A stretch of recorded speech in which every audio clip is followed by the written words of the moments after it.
మత్తయి సువార్త 11వ అధ్యాయం 28వ వచనం ఈరోజు ధ్యానాంశంగా మనం చదువుకుందాం. One of the most familiar verses in the Bible, Matthew chapter 11 and verse 28.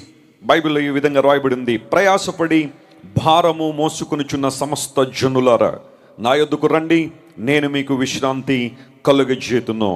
Come unto me all who are weary and burdened, I will give you rest. సమస్త జనులారా అన్నాడా? ఓన్లీ కాకినాడ వారే అన్నాడా? అందరూ కదా.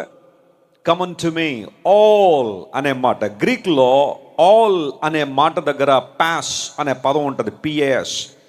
దాని అర్థం ఏంటంటే, ఈ భూమి మీద మనిషిగా పుట్టిన ప్రతి ఒక్కడు దేవుని దగ్గరికి రావాలనే దేవునికి ఆలోచన, అది ఆయన చిత్తం.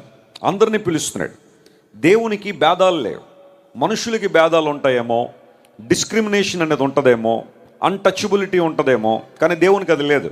ఆయన అందరినీ పిలుస్తున్నాడు. సువార్త అందరికీ అవైలబుల్గా ఉండాలి అని దేవుడు ఆశించాడు. కాబట్టే దేవుని సువార్తను ఉన్నట్టుగా లేఖనాల ద్వారా మనకు దేవుడు అనుగ్రహించాడు. ప్రతి ఒక్కరిని దేవుడు పిలుస్తూనే ఉన్నాడు. God never wants to condemn us, but he would like to call అస్.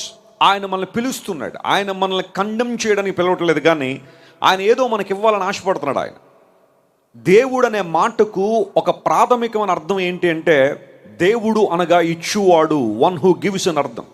అనగా దేవుడు ఆయన దగ్గరకు వచ్చే వారికి ఇవ్వాలి అని ఆశిస్తున్నాడు. ఏమిస్తావు ప్రభు అంటే, లేఖనాలు సెలవిస్తున్నాయి, ప్రయాసతో భారం మోసుకుంటున్న సమస్త జనులారా, మీ నా దగ్గరికి రండి, నా దగ్గర విశ్రాంతి ఉంది. అది లోకం ఇచ్చే శాంతి కాదు, లోకం ఇచ్చే విశ్రాంతి కాదు. I have peace that surpasses all the understanding of this world.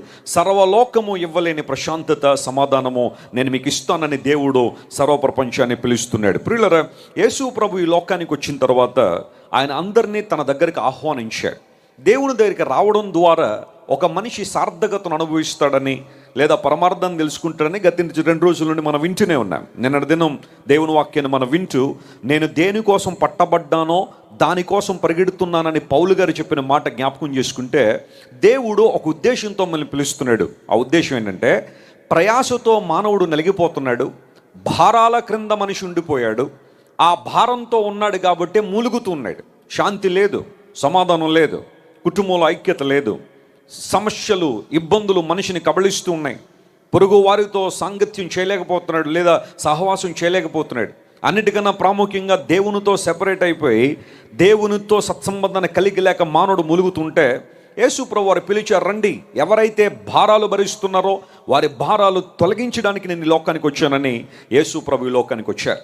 అందును బట్టే దేవునికి ఉన్న అనేకమైన పేర్లలో, లేదా ఆయనకున్న లక్షణాల్లో ఒకటేనంటే, God is our burden bearer.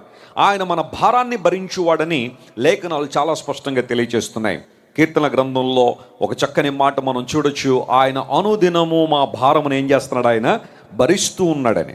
కేవలం ఆదివారమే భరిస్తాడని అనుకోకండి, లేదా శుక్రవారం ఉపవాస ప్రార్థన సమయంలోనే దేవుడు మన భారాలు భరిస్తాడు, మిగతా రోజులని మన భారాలు మనమే మోసుకోవాలన్నట్టుగా ఆలోచన చేయక్కర్లా. Once you give your life to Jesus, he lifts up all the burdens. In fact, he can carry all your burdens. ఆయన నీ భారాలు దించివేసి నీకు బదులుగా ఆయన నిన్ను ఉద్ధరించడానికి, నిన్ను బలపరచడానికి ఆయన భారాన్ని భరిస్తాడు అని లేఖనం సెలవిస్తాం. అనుదినము భారాన్ని భరిస్తున్నాడు. యెహోవా మీద నీ భారం మోపుము, ఆయన నిన్ను ఆదుకొనునని కీర్తన గ్రంథంలో కూడా ఆ మాటను మరలా మనం చూస్తాం. ఈ లేఖన సత్యాలను మనం చూస్తూ ఉంటే, దేవుడు మన భారాలు దించాలనే ఆయన ఆశపడ్డాడు. ప్రపంచంలో చాలామంది మతాధికారులు, మఠాధికారులు, పీఠాధిపతులు, ఆ అధిపతులు, ఈ అధిపతులు, రకరకాల పేర్లతో చాలామంది వచ్చారు మనిషి జాతిని ఉద్ధరిస్తానని. వాళ్ళందరూ మనుషుల మీద భారాలు పెట్టి వెళ్ళిపోయారు. నువ్వు మోక్షం చేరాలంటే, నువ్వు పరలోక రాజ్యం రావాలి అంటే, నీకు శాంతి కలగాలంటే, నీకు సమాధానం రావాలంటే, మీ కుటుంబం సమృద్ధితో వర్ధిల్లాలంటే, మీరు సోమవారం ఇది చేయండి, మంగళవారం అది చేయండి, బుధవారం అది చేయండి, గురువారం ఇది చేయండి అని రోజు ఒక టాస్క్ మనిషి మీద పెట్టి భారాలు మోపి వెళ్ళిపోయారు. కానీ మనిషి భారాలు ఎవరు దించలేరు.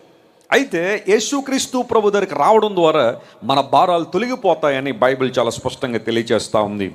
యునైటెడ్ కింగ్డమ్లో బెడ్ఫోర్డ్ షైర్ అని ఒక ప్లేస్ ఉంటుంది. నేను బ్లెస్సీ వెస్లీ గారు గతించిన 2 నెలల క్రితం ఇంగ్లాండ్లో ఆయా సంఘాల్లో దేవుని వాక్యం చెప్పడానికి వెళ్ళినప్పుడు బ్లెస్సీ గారిని తీసుకుని నేను బెడ్ఫోర్డ్ షైర్ వెళ్ళాను. నేను ఎప్పటికే చాలాసార్లు వెళ్ళొచ్చాను ఆ ప్రాంతం, కానీ మరలా బ్లెస్సీ గారు ఆ ప్రాంతం చూడాలని ఆశించారని చెప్పి వెళ్ళాను. బెడ్ఫోర్డ్ షైర్ అనే ఆ ప్రాంతం దేనికి ప్రసిద్ధి అంటే, ప్రపంచంలో దేవుని చేతిలో చాలా బలంగా వాడబడిన దైవజనుల్లో ఒక ఆయన పేరు జాన్ బనియన్. ఆయన ఉన్న ప్రాంతం అన్నమాట. అక్కడ ఒక చాపెల్ ఉంటుంది, ఒక మందిరం ఉంది. ఆ మందిరం ప్రక్కన ఆయన మ్యూజియం ఉంటుంది. జాన్ బనియన్ గారు ఉపయోగించిన వస్తువులు, ఆయన కూర్చున్న కుర్చీ, ఆయన రైటింగ్ టేబుల్, ఇవన్నీ కూడా ఆ మ్యూజియంలో ఉంచారు. జాన్ బనియన్ గారు 6 అడుగుల 3 అంగుళాలు ఉండేవాడు. ఆయన చాలా ఎత్తరి. ఆయన పూర్వ దినాల్లో ఇంగ్లాండ్ దేశంలో సువార్త ప్రకటించాలంటే లైసెన్స్ ఉండాలి. లైసెన్స్ లేకుండా ఏ ఒక్కరూ సువార్త చెప్పడానికి లేదు. అప్పుడు చర్చ్ అలాంటి నియమాన్ని కలిగి ఉన్నారు. అయితే ఈయన వీధుల్లోకి వచ్చి సువార్త చెబుతుంటే ఆయన పట్టుకున్నారు. నీకు తెలీదా లైసెన్స్ లేకుండా సువార్త చెప్పకూడదంటే ఆయన అన్నాడు, సువార్త చెప్పడానికి లైసెన్స్ ఎందుకు కావాలండి? భారం ఉంటే చాలు కదా. దేవుని సువార్త ప్రకటించాలని ఆశ ఉంటే చాలు. నశించిపోతున్న వ్యక్తులను కాపాడడానికి దేవుడు నాకు ఇచ్చిన భారం ఇది. I would like to share the gospel. అందును బట్టి నువ్వు అలా చేయడానికి వీల్లేదని చెప్పి చెరసాలలో పెట్టారు. మరలా బయటికి తీసుకొచ్చారు. మరలా అదే ఆజ్ఞ ఇచ్చారు, నువ్వు సువార్త చెప్పకూడదని. అయినా వెళ్ళి సువార్త చెబుతుంటే మళ్ళా తీసుకెళ్లారు. ఈ విధానంలో తన లైఫ్ టైంలో సుమారుగా 12 సంవత్సరాలు చెరసాలలో ఉండిపోయాడు. దేనికంటే సువార్త చెప్పడానికి అతనుకున్న ఆసక్తిని బట్టి అక్కడున్న వారు ఒప్పుకోని కారణంగా అతను తీసుకెళ్లి చెరసాలలో పెడితే, God has a purpose behind every pain అనే మాట కొన్నిసార్లు మనం వింటూ ఉంటాం. మన బాధల్లో, మన కష్టాల్లో, మన ఒంటరితనంలో, మన ప్రతికూలతల్లో దేవుడు తన ఉద్దేశం ఏదో నెరవేర్చుకుంటాడనే సత్యాన్ని అనేకసార్లు మనం వింటాం కదా. ఆ 12 సంవత్సరాల చెరసాల జీవితంలో జాన్ బనియన్ గారి రచనలోంచి 2 పుస్తకాలు పుట్టుకొచ్చాయి. అందులో మొట్టమొదటిది యాత్రికుని ప్రయాణం, రెండవది పరిశుద్ధ పోరాటాలు, Pilgrim's Progress and Holy War అనే 2 పుస్తకాలు ఆయన రాశాడు. మార్కెట్లో ఆ పుస్తకాలు దొరికితే ఖచ్చితంగా బైబిల్తో పాటు అవి కూడా మీరు చదవండి, చాలా బాగుంటాయి. బైబిల్ తర్వాత అనేక భాషల్లోనికి పూర్వ దినాల్లో తర్జుమా అయిన గ్రంథం అంటూ ఏదైనా ఉంది అంటే యాత్రికుని ప్రయాణం అంటారు. ఆ మ్యూజియంలో నేను బ్లెస్సీ గారు చూస్తూ ఉంటే కొన్ని 100 భాషల్లోనికి తర్జుమా చేయబడిన యాత్రికుని ప్రయాణం అక్కడ ఒక షెల్ఫ్లో పెట్టారు. ఆ పుస్తకాలన్నీ చూస్తూ ఉంటే మా ఆశ తెలుగు ఎక్కడ ఉందా అని చెప్పి వెతికితే ఒక చోట తెలుగు పుస్తకం కూడా దొరికింది, యాత్రికుని ప్రయాణం. యాత్రికుని ప్రయాణం అనే పుస్తకం యొక్క ఎసెన్స్ ఏంటి అంటే, దాని సారం ఏంటి అంటే, ఒక వ్యక్తి భారాన్ని కలిగి ఉంటాడు. He felt a burden upon his life. ఆ భారం ఎక్కడ తొలుగుతుందా అని చెప్పి అన్వేషణ ప్రారంభిస్తాడు. ఆ భారం తొలగిపోవడానికి ఎన్నో ప్రయత్నాలు చేస్తూ ఇల్లు దాటి బయటకు వస్తాడు. భార్య వెంటబడుతుంది, ఆ తర్వాత అతని స్నేహితులు వెంటబడతారు, అనేక మంది అతను వెనక్కు తీసుకెళ్ళడానికి ప్రయత్నం చేస్తారు. ఆ ప్రయాణంలో అతను వెళ్తూ ఈ భారాన్ని ఎవరు దించుతారా అని చెప్పి చాలా మందిని కలుసుకుంటాడు, చాలా ప్రాంతాలు తిరుగుతాడు. కానీ ఎక్కడా తనకు ఉపశమనం కలగలేదు, ఎక్కడా తనకు విశ్రాంతి రాలేదు. ఆ సందర్భంలో అలా ప్రయాణం చేసుకుంటూ ఒకసారి ఒక సిలువ దగ్గరికి వస్తాడు. ఆ సిలువ దగ్గరికి రాగానే అతని భుజాల మీద ఉన్న భారం తొలగిపోయినట్టు గుర్తిస్తాడు. ఇది యాత్రికుని ప్రయాణం పుస్తకం యొక్క సారాంశం. దానిలో రాయబడిన మాట ఏంటంటే, యేసు ప్రభు సిలువ దగ్గర మాత్రమే మనిషి మోసే భారాల నుండి విడుదల ఉంది. నమ్మిన వారు చప్పట్లు కొట్టి దేవుని మహిమపరచండి. అది ఏ భారమైనా సరే, Jesus Christ is the solution for everything that you face in your life. నీ జీవితంలో నువ్వు ఎదుర్కొంటున్న ప్రతి ప్రతికూల పరిస్థితికి, లేదా నీ జీవితంలో ఎదుర్కొంటున్న ప్రతి భారము ఎక్కడ దించబడుతుందంటే యేసు ప్రభు సిలువ దగ్గర మాత్రమే దించబడుతుంది. అదేంటండి వెస్లీ గారు మరీ అంతలా మాట్లాడుతున్నారు, ఆయన ఒక్కడ దగ్గరే మన భారాలు ఎందుకు పోతాయి అని అడిగితే నేను చెప్పాల్సిన మాట ఏంటో తెలుసా? యేసుక్రీస్తు ప్రభు సిలువ దగ్గరే ఒక మనిషి భారం ఎందుకు తొలగిపోద్దంటే, ప్రపంచ చరిత్రలో ఆయన ఒక్కడే మన భారాలు భరించాడు కాబట్టి. Hallelujah. If you read the book of Isaiah chapter 53, ఆయన మన వ్యసనాలను భరించాడు, మన పాపాలు భరించాడు అనే మాటలు అక్కడ స్పష్టంగా కనబడతాయి. అనగా యేసు ప్రభు ఈ లోకానికి మన మీద భారాలు పెట్టడానికి రాలేదు, కానీ మన మీద ఉన్న భారాలు తొలగించి మనలను ప్రశాంతతతో, సమాధానముతో, ఆయన చిత్తముతో నింపాలనే యేసు ప్రభు ఆశించారు. ఈ రాత్రి నువ్వు ఏ భారంతో ఇక్కడ కూర్చున్నా ఆ భారాన్ని దించాలని దేవుడు ఆశిస్తున్నాడు. నేను లేఖనాలను చదువుతూ ఉంటే, బైబిల్ గ్రంథాన్ని జాగ్రత్తగా పరిశీలన చేస్తే ఒక 3 రకాల భారాలు నాకు కనబడ్డాయి. అంటే చాలా ఉన్నాయి, కానీ ఇప్పుడు అవన్నీ చెప్పడానికి సమయం కాదు. ఒక 3 విషయాలు అయితే మీరు చాలా ఈజీగా గుర్తుపెట్టుకుంటారని బైబిల్లోంచి 3 విషయాలు చెప్తాను. యేసు ప్రభు దగ్గరికి రావడం ద్వారా, దేవునికి మన జీవితాలు అప్పగించడం ద్వారా ఎటువంటి భారాల నుండి మనం విడుదల పొందుతామని ప్రశ్నించుకుంటే, మొట్టమొదటి ఆన్సర్ మనకు సామెతల గ్రంథం 16వ అధ్యాయం 3వ వచనంలో కనబడుతుంది. చదువుదాం ఆ మాట. Proverbs chapter 16 and verse 3, the Bible says, నీ పనుల భారము యెహోవా మీద ఉంచుము, అప్పుడు నీ ఉద్దేశములు ఏమవుతాయి? సఫలపరచబడతాయి. నమ్మిన వారు స్తోత్రం చెప్పండి. ఈ వాగ్దానాన్ని నమ్మిన వారు స్తోత్రం చెప్దాం. హల్లెలూయా. నీ పనుల భారము ఎవరి మీద ఉంచమన్నాడు? దేవుని మీద ఉంచు. అప్పుడు నీ ఉద్దేశాలు ఏమవుతాయి? సఫలమవుతాయి. ఈరోజు బహుశా నీ జీవితంలో చాలా రకాల ఆశలతో నువ్వు దేవుని సందుకు వచ్చావేమో. ఒక మేలు కోసం, ఒక అద్భుతం కోసం, ఒక బ్రేక్ త్రూ కోసం, ఒక వ్యసనము నుండి విడుదల కోసం నువ్వు దేవుని దగ్గరికి వస్తే దేవుడు నేను డిసప్పాయింట్ చేయడట. నీ పనుల భారం ఆయన మీద వేస్తే ఆయన నీ ఉద్దేశాలు సఫలపరుస్తాడని లేఖనాల్లో చాలా స్పష్టంగా మనం చూసాం. ఈ రాత్రి ఏ పని భారంతో ఇక్కడికి వచ్చావు? చాలామంది రోజుల్లో పని భారంతో మూలుగుతున్నారు. వెస్లీ గారు, ఓ పని అనుకుంటున్నాం కానీ జరగట్లేదండి చాలా కాలం నుండి. ఒక కార్యం జరగాలని ఆశపడుతున్నాం కానీ ఎన్నెన్నో చోట్ల తిరిగాం, ఎక్కడెక్కడో తిరిగాం కానీ ఎందుకో సఫలత రావట్లేదండి, సాఫల్యాన్ని చూడలేకపోతున్నామనే ఆ యావగింపు, అసహ్యం బహుశా కొంతమందిలో కనబడుతుంటే you are in a right place tonight. ఈ రాత్రిని దేవుడు నిన్ను ఒక సరైన స్థలాన్ని తీసుకొచ్చాడు. క్రీస్తు ప్రభు నీ హృదయంలో చేర్చుకోవడం ద్వారా, ఆయనకు నీవు అవకాశం ఇవ్వడం ద్వారా నీ పని భారాన్ని ఆయన మీద వేస్తే దేవుడు నీ ఉద్దేశాలు ఏం చేస్తాడట? ఆయన సఫలపరుస్తాడు. లేఖనానుసారంగా ఒక ఉదాహరణ మీకు ఇస్తాను. మీరు లూకా సువార్త 5వ అధ్యాయం 5వ వచనం చదివితే అక్కడ ఒక సందర్భాన్ని పరిశుద్ధాత్మ దేవుడు లూకా అనే సువార్తలో రాయించి ఉంచాడు. ఆ సంఘటన మనందరికీ తెలిసిందే, క్రైస్తవ ప్రపంచానికి తెలియని భాగం కాదు అది. పేతురు రాత్రంతా ప్రయాసపడ్డాడు కానీ ఒక్క చేప కూడా దొరకలేదు. ఏమన్నా పేతురు చేపలు పడ్డం రానోడా? అదే మొదటిసారి ఫిషింగ్ వెళ్ళాడా? అందును బట్టి అయ్యో చేపలు దొరకలేదు అనుకోవడానికి. పేతురు పుట్టిందే గలిలే సముద్రం తీరాన. చాలా అద్భుతంగా చిన్నప్పటి నుంచి చేపలు పడడం తెలుసు. గలిలే సముద్రం మరి అంత పెద్ద సముద్రం ఏం కాదు. పొడవు ఒక 20 కిలోమీటర్లు, వెడల్పు 10 కిలోమీటర్లు ఉంటుంది. అటు నుండి ఇటు గాలిస్తే ఎక్కడ ఎప్పుడు ఎలాంటి చేపలు ఉంటాయో జాలర్లకు బాగా తెలుసు. అయినప్పటికీ కూడా he toiled all the night but he could get nothing. అతడు రాత్రంతా ప్రయాసపడ్డాడు కానీ ఒక్క చేప కూడా దొరకలేదు.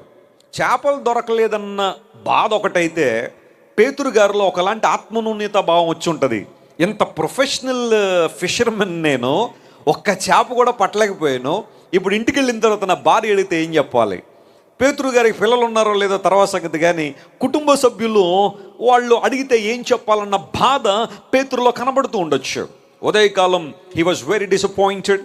ఆ డిసప్పాయింట్మెంట్తోనే ఆ పడవంతా దరికి లాగి ఆ వలలన్నీ బాగు చేసుకుని మరలా రాత్రి వేళ చేపల పడ్డానికి వెళ్ళడం కోసం ప్రిపేర్ అవుతున్న సందర్భంలో యేసు ప్రభు ఆ మార్గంలో వచ్చారు. మీకులా చాలామంది దేవుని వాక్యం వినడానికి వస్తే, Peter would you please give me your boat, నీ పడవలో నేను నిలబడి వాక్యం చెప్పొచ్చా, సువార్త ప్రకటించొచ్చా అంటే పేతురు తన పడవను ప్రభువుకి ఇచ్చాడు. ఆయన బోధించుట చాలించిన తరువాత పేతురును చూసి అన్నాడు, నీవు నన్ను సన్మానించావు గనుక, నీవు నన్ను చేర్చుకున్నావు కాబట్టి నిన్ను ఒట్టి చేతులతో పంపాలనుకుంటుంది పేతురు. నీకు ఓపుకుంటే లోతుకు కొంచెం దోణి నడిపించి కుడి ప్రక్కన వలవై అన్నాడు. ఆ మాట వింటే ప్రస్తుత కాలపు పీటర్ కనుకుంటే, ఈ ప్రస్తుత కాలపు పేతురు కనుకుంటే, ప్రభువా నువ్వు బాగానే చెప్పావు మాట, కానీ అది వినకుండా ఉండడానికి నా దగ్గర చాలా కారణాలు ఉన్నాయి. రీజన్ నెంబర్ 1, పగటి వేళ చేపలు పడవనే విషయం నీకు తెలియదా ప్రభువా? రాత్రి వేళ చక్కగా పడే చేపలు పగటి వేళ పడవనే విషయం నీకు తెలియదా?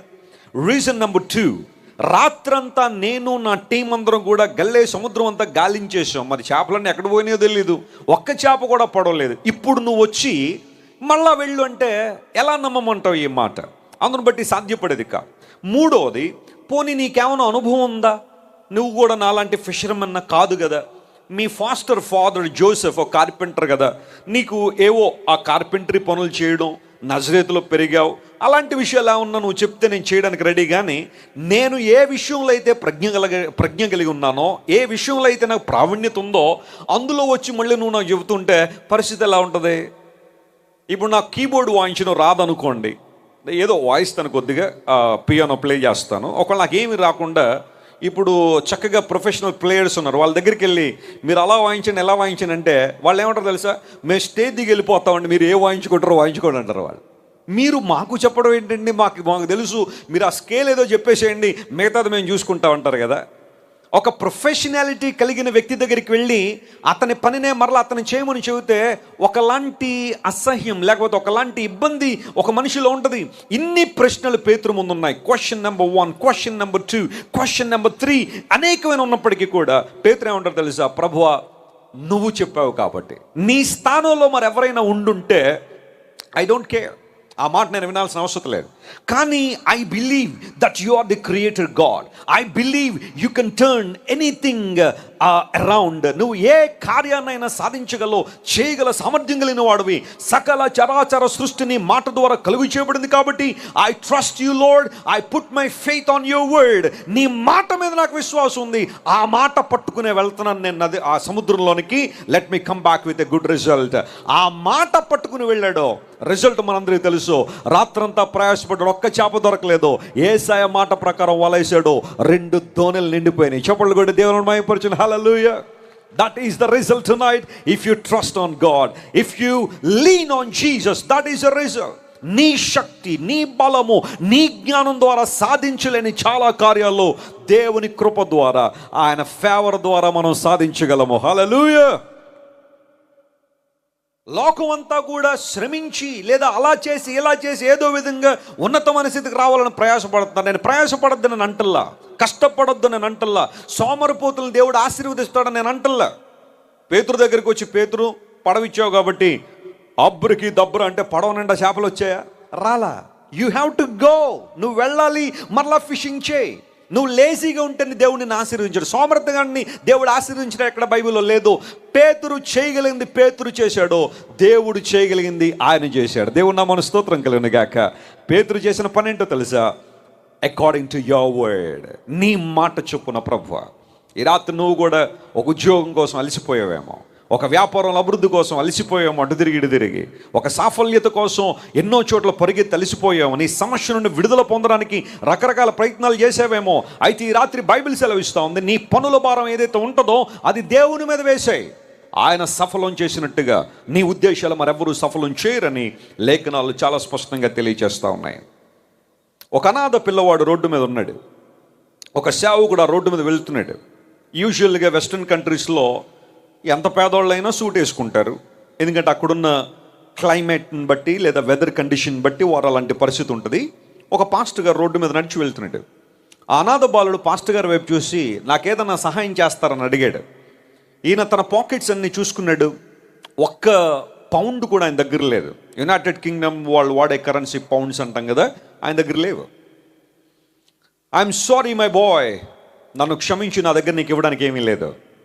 ఆ మాట చెప్పేసి నడుచుకుంటూ వెళ్తూ ఉంటే ఆయనలో ఒక బాధ. ఒక చిన్న పిల్లవాడు, ఒక అనాథ బాలుడు ఒక సహాయం అడిగితే చేయలేని పరిస్థితిలో నేను ఉన్నాను. ఆలోచన చేశాడు, వెనక్కి తిరిగి వచ్చాడు. ఇప్పుడు నీకు ఇవ్వడానికి నా దగ్గర ఒక్క పౌండ్ కూడా లేదు, కానీ నువ్వు నన్ను నమ్మి నాతో రాగలిగితే జీవితం అంతా నేను పోషిస్తానన్నాడు. యూజువల్గా ఆ పొజిషన్లో మనం ఉంటే, ఇప్పుడు ఇవ్వడానికి ఏమీ లేదు కానీ లైఫ్ లాంగ్ పోషిస్తావు నువ్వు, నన్ను ఏదో అడ్డుపెట్టుకుని నువ్వేదో బాగుపడదామని ప్రయత్నం ఏదో ఉంది కదా నీ వెనకాల అని రకరకాల ఆలోచనలు మనకుంటాయి. కానీ ఆ చిన్న పిల్లవాడు నమ్మాడు. Okay sir, I would like to come along with you. మీకు కూడా ఎవరు లేరు కదా, నేను కూడా వస్తాను మీతో పాటు అని చెప్పి ఆ సేవకుడితో పాటు వెళ్ళాడు. ఆ చిన్న పిల్లవాడిని తన ఇంటిలోకి తీసుకెళ్ళి అతను చూసుకోవడం మొదలు పెట్టాడు. తనకేది ఉంటే అదే పెట్టాడు, ఇద్దరు కలిసి అదే తిన్నారు. అలా అలా ఒక చిన్న పిల్లవాడు 2 అయ్యారు, 2 నుంచి 4 వచ్చారు, 4 నుండి 8 మంది వచ్చారు. ఆ దేవుని సేవకుడు ఒక్కడితో ప్రారంభించబడిన అనాథ బిడ్డల పరిచర్య తన లైఫ్ టైంలో 9,900 మంది చిన్నపిల్లలను పోషించాడు. చప్పట్లు కొట్టి దేవుని మహిమపరచండి. హల్లెలూయా. 9,900 మంది పిల్లలను పోషించడం అంటే చిన్న విషయం కాదు. మాకు 3 కుమార్తెలను దేవుడు మాకు ఇచ్చాడు. కొన్నిసార్లు ఆ 3 పిల్లల్ని పోషించాలంటే, వారి అవసరాలు తీర్చాలంటే, వారికి కావలసింది ఇవ్వాలంటే ఎంత కష్టమో తల్లిదండ్రులుగా మాకు తెలుసు. ఒక 4 పిల్లలు ఉంటే పూర్వ దినాల్లో 10 మందిని కనేవారు, 12 మందిని కనేవారు. ఆ కుటుంబాల్లో చిన్న సైజు క్రికెట్ టీంలాగా ఉండేవి. ఆ ఇంట్లో పరిస్థితి ఎలా ఉండేదంటే 12 మంది 14 మంది భోజనం చేయాలంటే ఒక చిన్న సైజు హాస్టల్.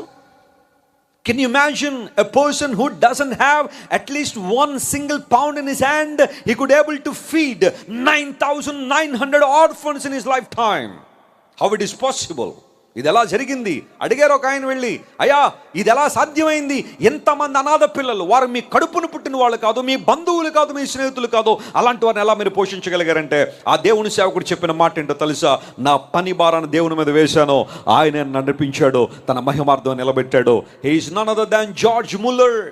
జార్జ్ ముల్లర్ అనే దేవుని సేవకుడు ప్రపంచ చరిత్రలో అద్భుతమైన చరిత్రను కలిగిన దేవుని సేవకుడు. 9,900 మంది అనాథ బిడ్డలను పోషించడంతో పాటు ప్రతిరోజు దేవుని వాక్యాన్ని బోధించేవాడు. అనేక మందికి సువార్త ప్రకటించాడు. ఆ పని ఉంది కదా అని చెప్పి సువార్త పని ప్రక్కన పెట్టలేదు.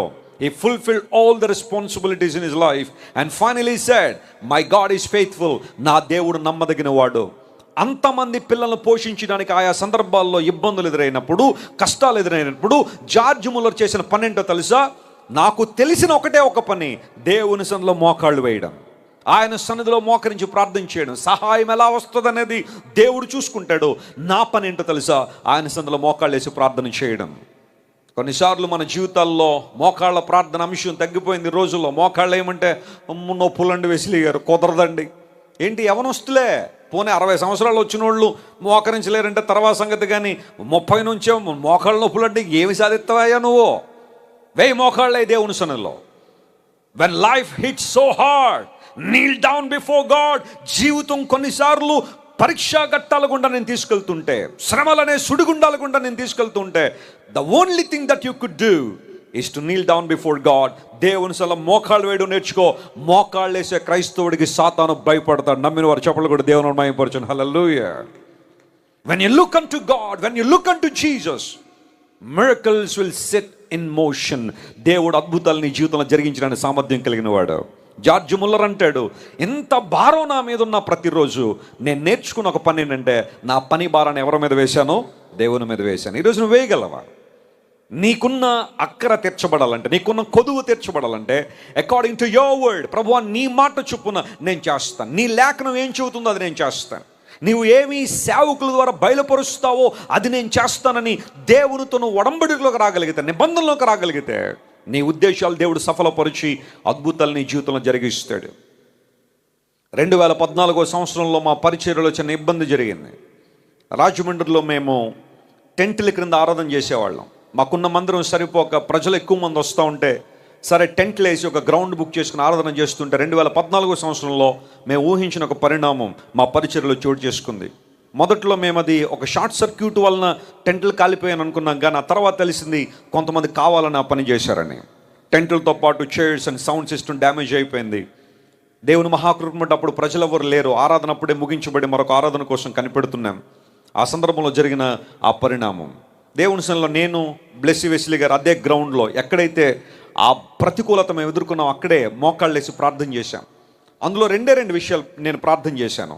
ఒకటి, దేవా నీ కొరకు శ్రమపడడానికి, నీ కొరకు ఈ యొక్క పరిస్థితుల్లో మేము ఉండడానికి నువ్వు మమ్మల్ని ఎంచుకున్నందుకు నీకు స్తోత్రాలు. ఈ శ్రమ మమ్మల్ని కృంగదీయట్లేదు, కానీ నువ్వు మా కోసం ఒక బలమైన కార్యం ఏదో చేయబోతున్నావని మేము గుర్తిస్తున్నామో ఆ కార్యాన్ని నెరవేర్చనని ప్రార్థన చేశాం. ఎక్కడైతే మమ్మల్ని గింటి వేయాలనుకున్నారో, ఏ ప్రాంతం నుండి అయితే మమ్మల్ని బయటికి పంపించాలనుకున్నారో ఆ ప్రాంతం నుండి 1 కిలోమీటర్ వ్యవధిలో మాకు ఒక స్థలం కావాలి. అక్కడ వేలాది మంది ప్రజలు ఒక చోట చేరిని ఆరాధించగలిగే ఒక ప్రార్థనా మందిరం మేము కట్టాలని దేవుని సన్నిధిలో ప్రార్థన చేశాం. 2014 జనవరి 1వ తారీఖున ప్రార్థన చేశాం. 2015 డిసెంబర్ 16వ తారీఖున ఆ ప్రార్థనా మందిరం ఓపెనింగ్ జరిగింది. 5,000 మంది ప్రజలు ఒకే చోట చేరి దేవుని ఆరాధించగలిగే ఒక విశాలమైన ప్రార్థనా మందిరం దేవుడు మాకు ఇచ్చాడు. గతించిన సంవత్సరం అంటే 2024లో అది సరిపోక మరలా ఎక్స్టెండ్ చేశాం. మీరు ఎప్పుడైనా రాజమండ్రి వస్తారండి, క్రైస్ట్ వర్షిప్ సెంటర్లో 9,500 మంది ఒకేసారి కూర్చుని దేవుని ఆరాధించగలిగే ఒక ప్రార్థనా స్థలాన్ని దేవుడు మాకు ఇచ్చాడు. దేవుడు నామమున స్తోత్రం కలుగును గాక. దాన్ని చూసిన ప్రతిసారి నాకు అర్థమయ్యే సత్యం ఏంటంటే, హౌ ఇట్ ఈస్ పాసిబుల్, ఇది ఎలా జరిగింది అంటే నా శక్తి, నా జ్ఞానం లేదా మాకున్న డబ్బు వలన జరిగింది అయితే కాదు. ఎంతమందికి డబ్బు లేదు ప్రపంచంలో? కోట్ల కొలది డబ్బులు ఉన్న వాళ్ళు చాలామంది ఉన్నారు. కానీ అలాంటి పనులు ఎందుకు చేయలేకపోతారంటే, కొన్ని సాధ్యపడో డబ్బులతో జరిగి అన్నీ జరుగుతాయంటే జరగవు ప్రియులారా. దేవుని అనుగ్రహం ఉండాలా, ఆయన కృప ఉండాలి, ఆయన గైడెన్స్ ఉండాలా, ఆయన నడిపింపు ఉండాలి. అన్నిటికన్నా ప్రాముఖ్యంగా దేవుని యొక్క కృప, సమాధానము మన మీద కృమ్మరించబడగలిగితే అద్భుతాలు చూస్తాం. అది చూసినప్పుడల్లా దేవుని స్తుతిస్తాం. ప్రభువా, వాట్ ఆర్ వీ, మేమెవరం అసలు? నీ కృప ద్వారా నిలబెట్టావు, నీ కొందనాలని ప్రభువుని మహింపరుస్తూ ప్రతి ఆదివారం 3 ఆరాధనలు నిండుగా ప్రజలు వస్తారు, మనస్ఫూర్తిగా దేవుని మాటలు వింటారు, దేవుని కొరకు జీవిస్తున్నారు, సత్యమందు స్థిరపరచబడి అనేక మంది సువార్థికులుగా తీర్చబడి రోజున ప్రపంచవ్యాప్తంగా సువార్త చేసేవాళ్ళు ఉన్నారు. స్తోత్రం చెప్పండి, హల్లెలూయా. ఈ రాత్రి నీ కష్టాన్ని, నీ ఇబ్బందిని చూసే దేవుడు నీ ప్రతికూలతను అనుకూలంగా మార్చగలిగిన వాడు. నీ పని భారాన్ని దేవుని మీద వేయగలిగితే ఆయన నీ ఉద్దేశాలు సఫలపరిచి నిన్ను సంతృప్తి తృప్తిపరుస్తాడని లేఖనానుసారంగా మీకు తెలియజేస్తున్నాను. రెండవ అంశం దగ్గరికి వస్తే, యేసు ప్రభు ఎలాంటి భారాలు భరిస్తాడండి వెస్లీ గారు అని అడిగితే, ఈసారి ఇర్మియా గ్రంథం 11వ అధ్యాయం 20వ వచనాన్ని చదువుదాం. చూడండి, చాలా ప్రాముఖ్యమైన అంశం అది. The book of Jeremiah chapter 11 and verse 20. దానిలో ఒక మాట రాయబడింది.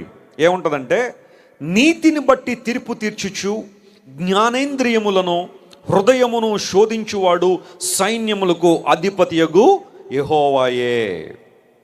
యెహోవా నా వ్యాజ్య భారమును నీ మీదనే వేయుచున్నాను. చెప్పండి, ఏ భారం వేస్తున్నాడంట దైవజనుడు? నా వ్యాజ్య భారాన్ని. వ్యాజ్యం అంటే అర్థం ఏంటి చెప్పండి? వ్యాజ్యం అంటే అర్థం ఏంటి? గొడవ కదా. ప్రతికూలమైన వాతావరణం క్రియేట్ చేసేవాళ్ళు ఉంటారు, కలహాలు పెట్టేవాళ్ళు కొంతమంది ఉంటారు. ప్రభువా, నా పోరాటం నేను కాదు, నా పోరాటం నువ్వు చేయాలని ఆశించి నా వ్యాజ్య భారాన్ని ఎవరి మీద వేశానో? నీ మీద వేశాను. బైబిల్ సెలవిస్తూ ఉంది, బ్యాటిల్ బిలాంగ్స్ టు గాడ్. యుద్ధం ఎవరిదే? యెహోవాదే. ఒకవేళ ఈ రాత్రి నీవు కూడా వ్యాజ్యభారంతో కూర్చున్నావేమో ఇక్కడ, ఈ మీటింగ్కి వచ్చేటప్పుడు కూడా ఎవరితోనో ఒకరితో గొడవ వేసుకుని వచ్చేవేమో ఇక్కడికి, మీటింగ్ అయిపోయింది అది కంటిన్యూ చేద్దామని. లేకపోతే కొంతమంది రకరకాల సమస్యలు, ఇబ్బందుల మధ్య నలిగిపోతూ ఉంటారు. వారి ఆఫీసుల్లో కావచ్చు, వారి పని చేసే చోట్ల తీవ్రమైన ఒత్తిడికి గురవుతూ ఉంటారు, తీవ్రమైన అలజడికి గురవుతూ ఉంటారు, తీవ్రమైన స్ట్రెస్కి గురయ్యే వాళ్ళు చాలామంది ఉంటారు. కారణం ఏంటంటే, నీ భక్తిని బట్టి, నీ విశ్వాసాన్ని బట్టి నువ్వు క్రీస్తు ప్రభువును అంగీకరించిన వ్యక్తివని చెప్పి కొంతమంది టార్గెట్ చేసి, కార్నర్ చేసి నేను ఇబ్బంది పెడుతూ ఉండొచ్చు. ఆ సందర్భంలో మనం ఏం చేయాలి? How to respond to a strife, how to respond to a contention. చాలామంది అడుగుతుంటారు నన్ను. ఆ సందర్భాల్లో నేను క్వశ్చన్ అండ్ ఆన్సర్స్ ఓపెన్ చేస్తే చాలామంది అడిగే ప్రశ్న ఏంటంటే, వెస్లీ గారు, నా జీవితంలో ఒక పోరాటంలో నేను ఉన్నాను, ఈ పోరాటంలో నేను ఎలా ముందుకు కొనసాగాలి, నేను ఎలా ఇతరులను ట్రీట్ చేయాలి, నన్ను హింసిస్తున్న వారిని, నన్ను నలగొడుతున్న వారిని, నన్ను ఇబ్బంది పెడుతున్న వారిని, తమ మాటల ద్వారా తమ క్రియల ద్వారా ఇబ్బంది పెడుతున్న వారిని నేను ఎలా ఎదుర్కోవాలి, ఎలా విజయం సాధించాలని చాలామంది అడుగుతూ ఉంటే, నేను చెప్పే మాట కానీ బైబిల్ చెబుతా ఉంది, దావీదు ఒక సందర్భంలో అలాంటి పొజిషన్లో, అలాంటి పరిస్థితుల్లోనే ఉన్నాడు. ఆయన ఏమన్నాడు తెలుసా? కలహ ప్రియుని యొద్ద నేను చిరకాలం ఉంటేనే కానీ నేను కోరుకున్నది మాత్రం ఏమన్నాడు? సమాధానాన్ని కోరుకున్నాను. స్తోత్రం చెప్పండి, హల్లెలూయా. కలహప్రియుల మధ్య ఉన్నాడట, కలహప్రియుల మధ్య చిరకాలం బ్రతికాడట, కానీ నా నుండి నేను కోరుకునేది ఎప్పుడు కూడా సమాధానమే. నీ యాటిట్యూడ్ అదైతే ఈ రాత్రి దేవుడిని దీవించబోతున్నాడు. హల్లెలూయా. నీ వ్యాజ్య భారాన్ని భరించగలిగేవాడు ఆయన. కలహప్రియులు ఉంటారు కొంతమంది. చూడండి, కొన్ని మాటలు బైబిల్లో ఉన్నాయి. స్వార్థ ప్రియులు అన్నాడు. చెప్పండి, స్వార్థ ప్రియులు అంటే అర్థం ఏంటి? స్వార్థాన్ని ప్రియముగా ఎంచుకునేవారు. నేను బాగుంటే చాలు, మా ఫ్యామిలీ బాగుంటే చాలు, ఇంకెవడలా పోతా నాకేంటి అనే స్వార్థం ఉంటుంది. చూసారా? పిల్లికి కూడా భిక్షం పెట్టరు వాళ్ళు, రూపాయి తీయడు జేబులోంచి. అలాంటి పిసినారులు ఉంటారు కొంతమంది కదా. స్వార్థం అన్నాడు ప్రతిసారి. మా ఏరియాలో ఒక ఆయన ఉంటాడు, ఎప్పుడు పిలిచి ప్రార్థన చేయమన్న 3 మాటలు అతనికి వచ్చి, ఇంకా అంతకుమించి ప్రార్థన రాదు ఇంకా ఆయనకి. ఆ 3 మాటలు ఏంటో తెలుసా? Lord bless me and bless my family, that's all I want. అంతే. బర్త్డేకి పిలిచామనుకోండి, ఎవరికైనా పుట్టినరోజు మీటింగ్ జరుగుతుంది, కృతజ్ఞత కూడిక, ప్రార్థన చేయండి అంటే అక్కడికి వచ్చి అంటాడు, lord bless me, bless my family, that's all I want. మరి వాడి కోసం ఎవరు ప్రార్థన చేస్తారు? ఆ చిన్నపిల్లవాడి కోసం. పెళ్లిలో ప్రార్థన ఇచ్చారు అనుకోండి, మళ్ళీ అక్కడికి వచ్చి అంటాడు, lord bless me, bless my family, that's all I want. మరి పెళ్లి కొడుకు పెళ్లి కూతురు ప్రార్థన చేయవా నువ్వు? అబ్బాయి మనకు అక్కర్లేదండి అవన్నీ, వాళ్ళ ప్రార్థనలు వాళ్ళు చేసుకుంటారు, మనకు మాత్రం కావాల్సింది ఇదే. పోనీ ఫ్యూనరల్ సర్వీస్ పిలిచామనుకోండి, సమాధి కార్యక్రమానికి పెట్టి ముందు నిలబడి లార్డ్ బ్లెస్ మీ అంటే అక్కడ బ్లెస్ చేసేది నేను పైకి తీసుకెళ్ళిపోవడమే. అంతకుమించి గొప్ప బ్లెస్సింగ్ ఇంకేం కావాలి నీకు? స్వార్థం. నేను బాగుంటే చాలు, ఆ బాగు కోసం ఎంతమందిని అణగదొక్కడానికి నేను రెడీ అన్న వాళ్ళు లేరంటారా ప్రపంచంలో? ఉన్నారో. ఎక్కడికక్కడ దోచుకోవడం, ఎక్కడికక్కడ ప్రజల్ని ఇబ్బంది పెట్టడం, ఎక్కడ లాభం ఉంటే అక్కడ మనుషులు అక్కడుండి ఇతరుల్ని, పేదల్ని భయంకరంగా గుంజి ఇబ్బందులు పెట్టేవాళ్ళు లేరంటారా? స్వార్థ ప్రియులు ఉంటారు కొంతమంది. కొంతమంది సంగీత ప్రియులు ఉంటారు. చెప్పండి, ఏ ప్రియులు వాళ్ళు? సంగీత ప్రియులు. వాళ్ళకి మీటింగ్లో వాక్యం అక్కర్లే, అరే మ్యూజిక్ అయిపోయిందా, నడరా వెళ్ళిపోదాం అంటారు ఇంటికి. వాడికి పాటలే కావాలి కానీ ప్రసంగం అక్కర్లా. పాటలు ఉన్నంత వరకు ఆ రంగురంగుల లైట్లు, చక్కని దరువులు, ఆ మ్యూజిక్ అంతా ఎంజాయ్ చేసేసి మనకు కావాల్సింది దొరికేసిందని చెప్పి అక్కడెక్కడో ఈట్ స్ట్రీట్లో 2 చపాతీలు తినేసి ఇంటికి వెళ్ళిపోతాడు. ఇంకేం అక్కర్లా మనోడికి, వాక్యం అక్కర్లా. దేవుడి వాక్యం ద్వారా సరి చేయబడదాం, సవాల్ చేయబడదాం ఉండదు. సంగీత ప్రియులు ఉంటారు కొంతమంది. మరి కొంతమంది ఉంటారు భోజన ప్రియులు. చెప్పండి, ఏ ప్రియులు వాళ్ళు? వాళ్ళ మీటింగ్కి రాగానే వారి ఫోకస్ అంతా ఎక్కడ ఉంటుందో తెలుసా? బ్రదరు, భోజనాలు ఎక్కడండి? భోజనాలు ఏంటో నీకు ముందు వాక్యం వద్దా నీకు? సంఘానికి కూడా భోజనాలు పెట్టండి. ఎంతమంది వెళ్ళిపోతారు? ఖాళీ ఉండవు ఆ సంఘాలకి. భోజనాలు పెట్టే సంఘాలు ఉంటాయి కొన్ని. ప్రతి ఆదివారం ఉచిత భోజనం అని చెప్పండి, ఎక్కడెక్కడి నుంచి ఆటోలు వేసుకుని వచ్చేస్తారు చాలామంది. కారణం అంటే వాళ్ళకి కావాల్సిన ఆ భోజనమే.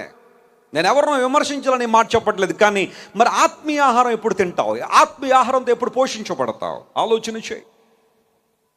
కలహప్రియులు అంటే, గొడవలంటే ప్రియత్వం. కొంతమందికి లేనిపోయిన గొడవలన్నీ మీదేసుకుంటారు. ప్రతి ఒక్కరితో గొడవే. ఎవరైనా ప్రక్కన కూర్చుని బాగున్నారండి అంటే, మేమెందుకు బాగుంటాం, మీరు బాగుంటారు, మేమెందుకు బాగుంటాం మొదలెడతాడు గొడవ. ఆయన ఏమడిగాడా? నిన్ను బాగున్నారా అడిగాడు. బాగుంటే బాగున్నాను చెప్పు, లేకపోతే లేదని చెప్పు. గొడవ ఎందుకు దానికి? సంఘాల్లో ఈ రోజులు ఇలాంటివి పెరిగిపోయిన ఎక్కువ. ఎక్కడ చూడండి గొడవ పెట్టుకోవడం, అరుచుకోవడం, కొంకిళ్ళాడుకోవడం ఇలాంటివి జరుగుతున్నాయి. కలహప్రియుల మధ్య బ్రతుకుతున్నావా? ఎక్కడో అక్కర్లా. కొన్నిసార్లు కలహాలంటే ఇండియా పాకిస్తాన్ బార్డర్లో జరుగుతాయి అనుకుంటాం, కానీ కొన్ని ఇళ్ళే అంతకన్నా దారుణంగా ఉంటాయి. ప్రతిరోజు ఉదయాన్నే లేచి భార్య భర్తలు దెబ్బలాడుకునేవాళ్ళు. సాయంకాలం అయిపోగానే దెబ్బలాటలు ఇంట్లో. భయంకరంగా ఒకళ్ళ మీద ఒకళ్ళు అరుచుకోవడాలు. నీది తప్పంటే నీది తప్పి, నాది నిజమంటే నాది నిజమని ఎవరికి వాళ్ళు జస్టిఫై చేసుకోవాలనే ప్రయత్నాల్లో గొడవల గందరగోళాల మధ్య ప్రపంచం జీవిస్తూ ఉంది. అయితే నీ వ్యాజ్య భారం ఈరోజు ఎవరి మీద వేయగలవు? ఎవరైనా నిన్ను నిర్నిమిత్తంగా వేధిస్తున్నారా? అన్యాయంగా నేను అణగదొరుకుతున్నారా? ఇబ్బందులకు గురి చేస్తున్నారా? నీ భక్తిని బట్టి, నీ విశ్వాసాన్ని బట్టి, నీ మంచితనాన్ని బట్టి, నీ యథార్థతను బట్టి ఒకవేళ నీవు సమస్యలు ఎదుర్కొంటున్నావా? ఆ టైంలో నువ్వు చేయాల్సిన పని ఏంటో తెలుసా? భక్తుడు అన్నట్టుగా, ప్రభువా నా వ్యాజ్య భారాన్ని నీ మీద వేస్తున్నాను, నా పక్షంగా పోరాడేది నీవే ప్రభువా అని దేవుని చేతులకు ఆ వ్యాధ్యాన్ని ఎవరైతే అప్పగిస్తారో, నమ్మండి ప్రియ దేవుని బిడ్డలారా, ఈ రాత్రి వారి జీవితాలు అద్భుతాలు జరగబోతున్నాయి. హల్లెలూయా. తరుముకుంటూ వచ్చాడు ఐగుప్తు రాజైన ఫరో ఇశ్రాయేలు ప్రజల్ని. 430 సంవత్సరాలు వాడుకున్నది సరిపోలేదు అతనికి. ఇంకా అనవసరంగా వారిని వదిలేశాను. రేపటి నుండి మనకి ఎవరు దాస్యం చేస్తారు, ఎవరు మనకు లోబడి పని చేస్తారు, అనవసరంగా వారిని పంపించేశానని చెప్పి ఆ ఫరో రాజు ఇశ్రాయేలు ప్రజలను తరుముతూ వెళ్ళాడు. వారిని పంపించడం ఇష్టం లేదు. మోషే, ప్రజలు అందరూ కూడా తరుముకుంటూ వస్తున్న ఫరో సైన్యాన్ని చూసి కంగారు పడ్డారు ప్రజలు. మోషే ధైర్యంగానే ఉన్నాడు. ప్రజలు కంగారు పడి, మరలా వెనక్కి వెళ్ళిపోదామా? Can we go back? Can we settle down there? మరలా వెళ్ళి ఐగుప్తు బానిసంలో బ్రతుకుదామా? ఎందుకు అనవసరంగా ఫరోతో పెట్టుకోవడం మనం? ఆ ఫరో మామూలోడా కాదు కదా, అలాంటోడితో ఎందుకు ఈ గొడవ?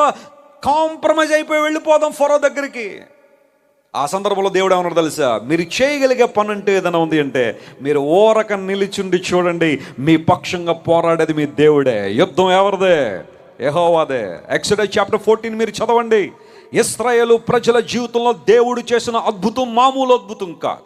సముద్రాన్ని పాయలు చేసి ఇశ్రాయేలు ప్రజలను 6 నేల మీద నడిపించి వారిని తరుముకొస్తున్న ఐగుప్తు సేనలను 600 శ్రేష్టమైన రథాలు, వాటి రథ చక్రాలతో పాటుగా ఆ సముద్రంలో దిగితే మధ్యలోనికి రాగానే మళ్ళీ నీళ్లు యథావిధిగా వచ్చేసరికి ఆ సైన్యం అంతా చనిపోతే దేవుడు ఒక్క రాత్రిలో ఇశ్రాయేలు ప్రజలకి అఖండమైన విజయాన్ని ఇచ్చాడు. గమనించండి ప్రియులారా, వాస్తవానికి మోషే ఇశ్రాయేలు ప్రజలు వేరే మార్గంలో తీసుకెళ్దాం అనుకుంటే దేవుడు అన్నాడు ఈ మార్గంలో వెళ్ళండి అని. ఆ మార్గంలో వచ్చిన తర్వాతే సముద్రం అడ్డొచ్చింది. కొన్నిసార్లు ఏమండి, దేవుడు చెప్పినట్టే కదా నేను నడుస్తున్నాను, దేవుడు అన్నట్టే కదా నేను వెళ్తున్నా, నాకెందుకు ఈ శ్రమ, నాకెందుకు ఈ ఇబ్బంది, నాకెందుకు ఈ యొక్క వైఫల్యం, నాకెందుకు ఈ లాస్ అని కొన్నిసార్లు నువ్వు ప్రశ్నిస్తే, నమ్ము ప్రియ దేవుని బిడ్డ, నువ్వు ఎక్కడైతే ఈరోజు నిలబడ్డావో నీ వ్యాధ్య భారం దేవుని చేతిలో పెట్టో, అసాధారణ అద్భుతం చేయడానికి నీ దేవుడు సామర్థ్యం కలిగిన వాడు కాబట్టే ఆ మార్గంలో తీసుకొచ్చాడు వాళ్ళని. ఎర్ర సముద్రం చీలిపోయిన చోట యూజువల్గా మనం బైబిల్లో చదువుతుంటే ఏముందంటే ఒక అద్భుతం చేశాడు కదా అనుకుంటాం, కానీ ఒక శాస్త్రవేత్త నిర్గమాకాండం 14వ అధ్యాయం అంతా జాగ్రత్తగా చదివి ఆ సంఘటన అంతా ఊహించి దాని యొక్క నిజానిజాలన్నీ కూడా పరిశీలన చేసి, పాసిబిలిటీస్ అన్ని పరిశీలన చేసి ఫైనల్గా అతను చెప్పిన మాట ఏంటో తెలుసా? ఆ రోజు ఇశ్రాయేలు జీవితంలో జరిగింది ఒక్క అద్భుతం కాదు, సుమారుగా 36 రకాల అద్భుతాలు దేవుడు చేశాడట. 36 మిరకల్స్ ఆ నైట్ దేవుడు చేయడం ద్వారా ఆ బలీయమైన బంధకాల్లోంచి దేవుడు వారిని విడుదల చేసి ఐగుప్తు నుండి బయటికి నడిపించి కనాను దేశం వైపుగా దేవుడు తీసుకొచ్చాడు. మరన్నడు ఫరో వారిని తరిమినట్టుగా మనం ఆ తర్వాత కాలంలో మనం చూడడం కారణం ఏంటో తెలుసా? దేవుడు శాశ్వత ప్రణాళికల్లో ఫరోను అణిచివేశాడు. దేవుడు నామమున స్తోత్రం కలుగును గాక. ఈ రోజు నిన్ను తరుముతున్న వాళ్ళు ఎవరైనా ఉన్నారా? బ్లాక్మెయిల్ చేస్తున్నారమ్మా అన్న వెస్లన్న, ఏదో వయసు ప్రభావంతో ఒక వ్యక్తితో ప్రేమలో పడి పర్సనల్స్ అన్నీ షేర్ చేసేసుకుని, ఫోటోలు పంపించేసి, వీడియోలు పంపించేసుకుని, ఆ భయంకర పరిస్థితిలో ఉన్నాను, ఇప్పుడు వాడు నన్ను బ్లాక్మెయిల్ చేస్తున్నాడు అని ప్రతిరోజు మాకు వచ్చే వేలాది ఉత్తరాల్లో ఇలాంటి ఉత్తరాలు చాలా ఉంటాయి. నేను బ్లాక్మెయిలింగ్ గురవుతున్నాను, ఆ ఫోటోలు ఆ వీడియోలు ఇంటర్నెట్లో పెడతా, నీ పరువు అంతా తెస్తా, నీ జీవితాన్ని నాశనం చేస్తా అని బెదిరిస్తున్నాడన్న మమ్మల్ని ఏం చేయమంటావు?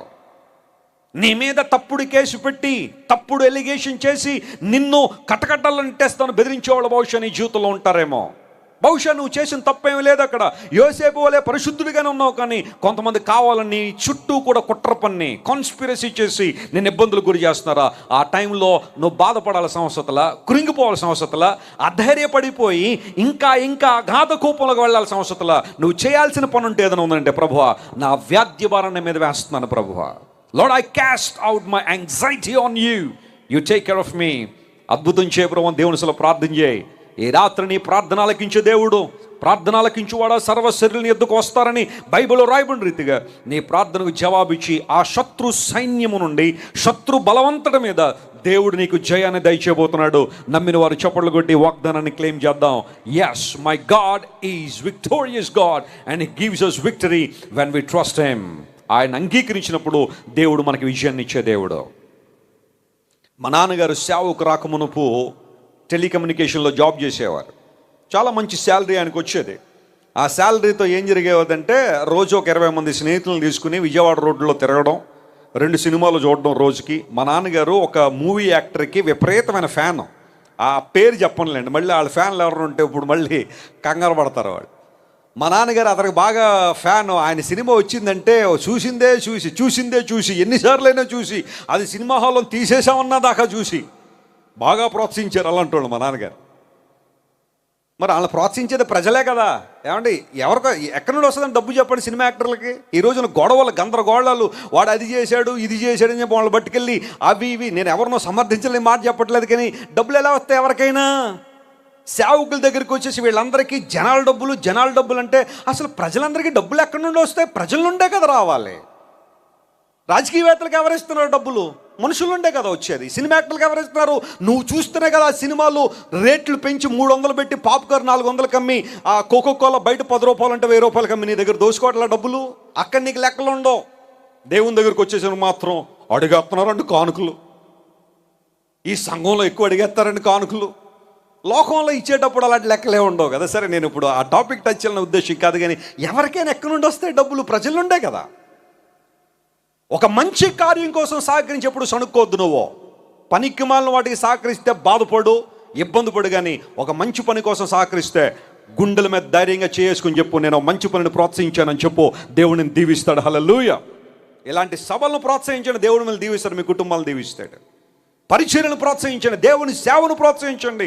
అది రైట్ ఇన్వెస్ట్మెంట్ మీ జీవితంలో. గొప్ప కార్యాలు దేవుడు, పరలోకమందున దేవుడు మీ పరిస్థితిని చూసి అద్భుతాలు చేస్తాడు. ఆయన అసాధ్యమైనది లేదు. ఆయన వ్యాధ్యభారం ఉందా? మా నాన్నగారు అలా ఆయన డబ్బంతా కూడా ఇటు కొంతమందికి అటు కొంతమందికి అలా దారాదత్తం చేసి నెల శాలరీ అంతా కూడా ఇంటికి వచ్చేది కాదు. ఆ పరిస్థితుల్లో మా నాన్నగారు ప్రభు సువార్త విని యేసు ప్రభుని రక్షణను అంగీకరించి తన జీవిత పంథాన్ని మార్చుకుని ప్రభువు జీవితాన్ని అప్పగించిన తర్వాత రోజు కార్యక్రమం ఏంటంటే, సాయంకాలం ఆ పని అయిపోయిన తర్వాత మా నాన్నగారు ఒక బాస్ ఉండేవాడు. ఆయనకి మా నాన్నగారు ఒక బాటిల్ పట్టుకెళ్ళాలన్నమాట. ఏం బాటిల్ అది? Liquor bottle.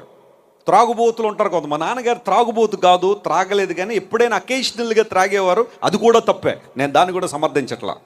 కానీ ఆయన బాస్ మాత్రం రోజు ఆయనకి తాగడానికి మా నాన్నగారే స్పాన్సర్ అనమాట. ఎందుకంటే పూర్వదినంలో ట్రంక్ కాల్స్ ఉండేవి. ఎవరికైనా ఫారిన్ కంట్రీస్ ఫోన్ చేయాలంటే ట్రంక్ కాల్స్ బుక్ చేసుకోవాలి. వాళ్ళు కాల్ కలుపుతూ ఉండేవారు, అందుకు కానీ ఏవో చిన్న ప్రతిఫలాలు వస్తుండే.